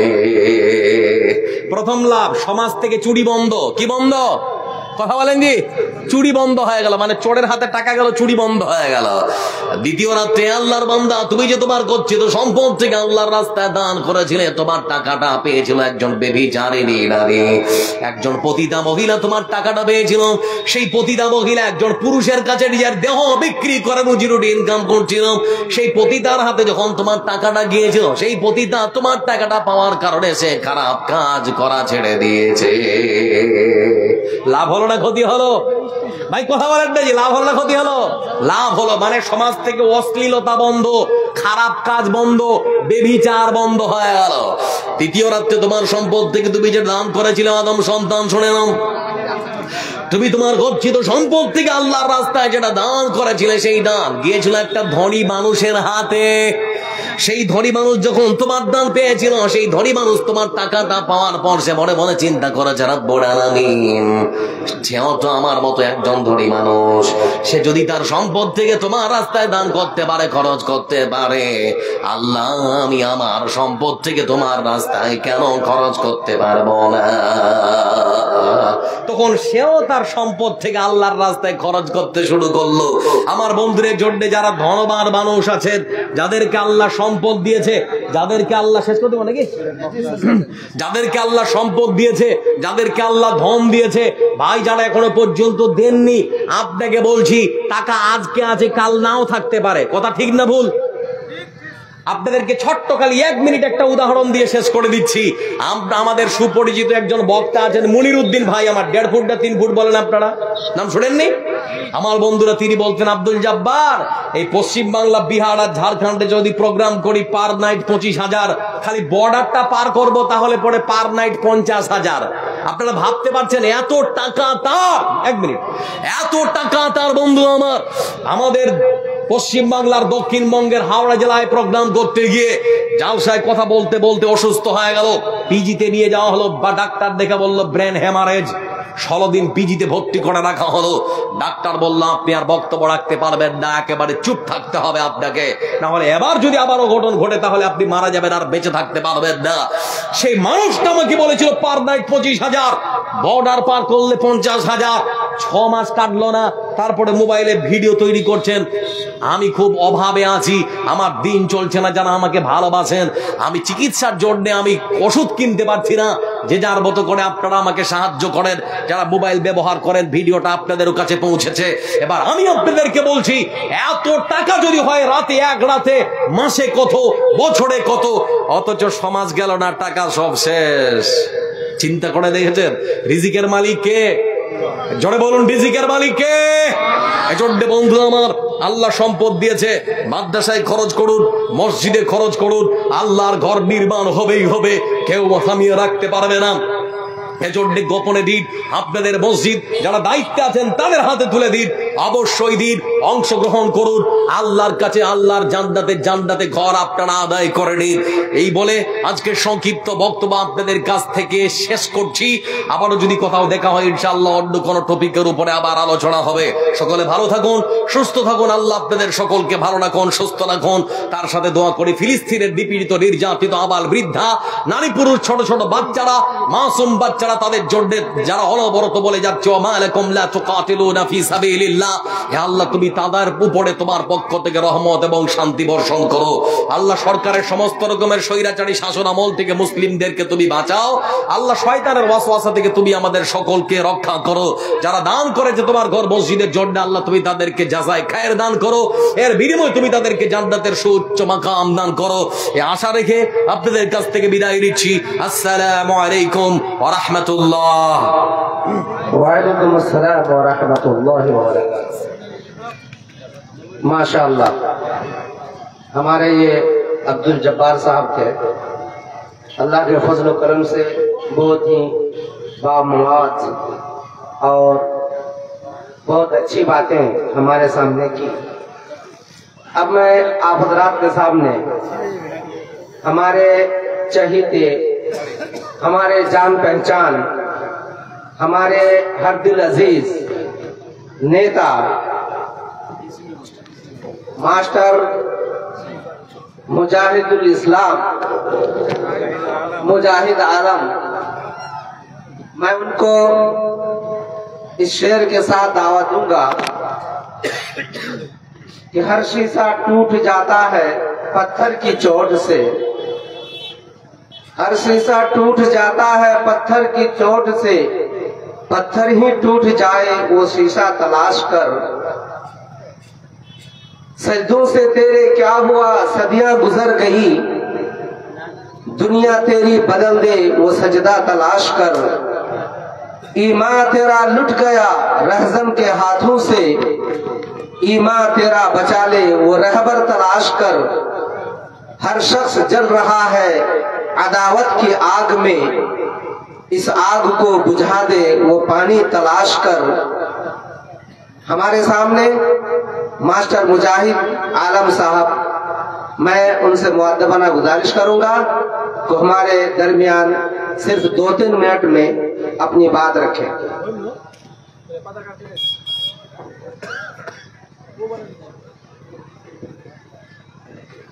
अस्सलामु अलैकुम व रहमतुल्लाहि व बरकातुहू। गाशपाड़ा नया टोला तामीर जामे मस्जिद के जलसा के डाइस पर तशरीफ फरमा उलमाए कराम हज़रात, हमारे आपके जनप्रतिनिधि लोकप्रिय हरदिल अजीज मुखिया मतीउर रहमान साहब, पैक्स चेयरमैन रियाज साहब, समाज सेवी जिलानी साहब, डॉक्टर लाल बाबू साहब, एडवोकेट इंतशार आलम साहब, आमिर मिनाज साहब और मुअज़्ज़िज़ हाज़रीन, पाकीज़ा माँ और बहनों, मैं तो आपका खादिम हूँ। हर वक्त 24 घंटे आपके लिए हाजिर रहता हूँ, उपलब्ध रहता हूँ। अभी आपको मालूम है मैं 55 कोचा धामन विधानसभा से महागठबंधन के सबसे बड़े घटक दल राष्ट्रीय जनता दल के उम्मीदवार के तौर पर आज मैंने अपना नॉमिनेशन पेपर दाखिल किया है। तामीर मस्जिद का जलसा है, यहाँ पर एक से बढ़ के एक उलमाए कराम हज़रात तशरीफ फरमा है। इनकी मौजूदगी में मैं दीन और हदीस की बात करूं, गोया कि ये सूरज को दिया दिखाने के बराबर होगा। और चुनाव का भी माहौल है, इसलिए मैं ज्यादा कुछ बातें नहीं कर सकता हूं, क्योंकि अभी मॉडल कोड ऑफ कंडक्ट लगा हुआ है। बस आप लोगों से इतनी गुजारिश कर सकता हूं, कर रहा हूं कि आप मेरे लिए दुआ कर देंगे, कोचा दामन विधानसभा के लिए दुआ करें कि जिनका भी चयन हो, जो 11 नवंबर को जो बिहार विधानसभा का वोट होने जा रहा है और बिहार की तस्वीर और तकदीर बदल करने का फैसला होने जा रहा है। ये बहुत ही महत्वपूर्ण चुनाव है। ये सेमीफाइनल है, जिसको हम लोग खेल में नहीं करते। जो सेमीफाइनल जीतेगा वही फाइनल में खेलेगा। और 2029 में जो एक जालिम सरकार दिल्ली की गद्दी पर बैठी है, उसको विदा करने का ये सेमीफाइनल है। इसलिए आप सभी लोग सोच समझकर अपने सारे नाई तपाकी को बुलाकर, जिनको भी आपको अच्छा लगता है, जो इलाके के लिए, यहाँ के लोगों के लिए ज्यादा बेहतर कर सकता है, ज्यादा विकास कर सकता है, ज्यादा खिदमत कर सकता है, साथ ही साथ इस बात का भी ख्याल रखना है कि ये मौजूदा 20 साल की खटारा सरकार को बदलना है। उसको अपने दिमाग में रखते हुए वोट करेंगे और मेरे लिए दुआ भी करेंगे। बहुत बहुत शुक्रिया। जज़ाकल्लाह जज़ा। बहुत खूब। उम्मीद के आगे टूट जाना अच्छा नहीं लगता, उम्मीद के आगे टूट जाना अच्छा नहीं लगता, किसी के आगे हाथ फैलाना अच्छा नहीं लगता। मुझे देने वालों के कतार में रखना मालिक, तेरे दर के सिवा कहीं सर झुकाना अच्छा नहीं लगता। इसके बाद हमारे फाजिल मुकर्रिर जनाब नज्म आलम साहब से मैं गुजारिश करूंगा कि वो आए और अपनी कुर्सी संभालें। वक्त के लिहाज से हम लोगों ने रात 1 बजे तक इजाजत ली है, लिहाजा मैं अपने फाजिल मुकर्रिर से गुजारिश करूंगा कि ये बाकी वक्त है और आप हैं।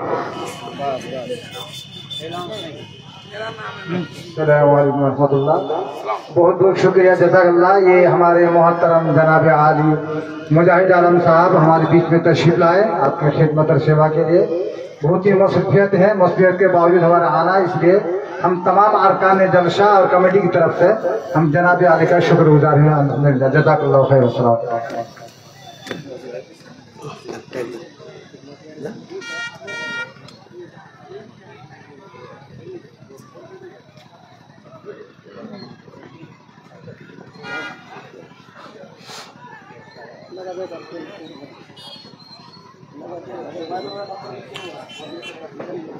السلام عليكم ورحمة الله وبركاته.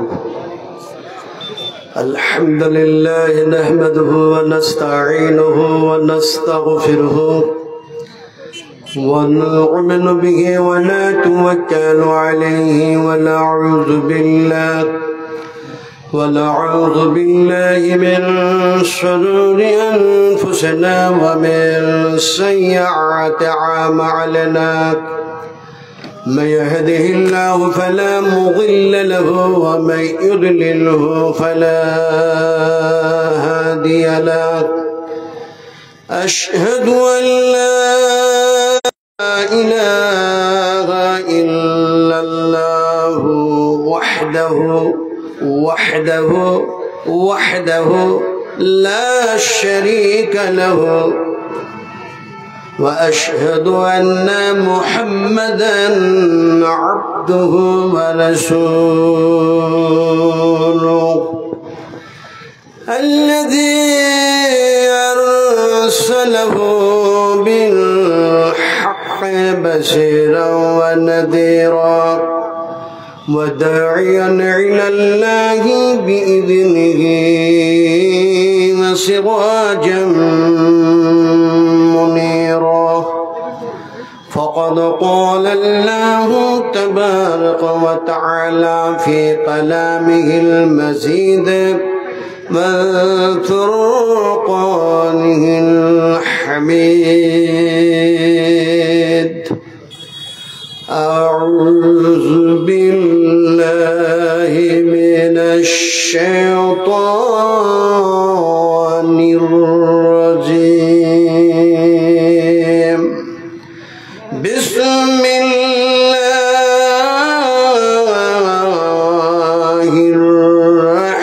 الرحمن الرحيم. إن الله وملائكته يصلون على النبي يا أيها الذين آمنوا صلوا عليه وسلموا تسليما. اللهم صل على محمد وعلى آل محمد كما صليت على إبراهيم وعلى آل إبراهيم إنك حميد مجيد. اللهم بارك على محمد وعلى آل محمد كما باركت على إبراهيم وعلى آل إبراهيم إنك حميد مجيد. رب اجعلني مقيم الصلاة وذريتي ربنا وتقبل دعائي. ربنا اغفر لي ولوالدي وللمؤمنين يوم يقوم الحساب.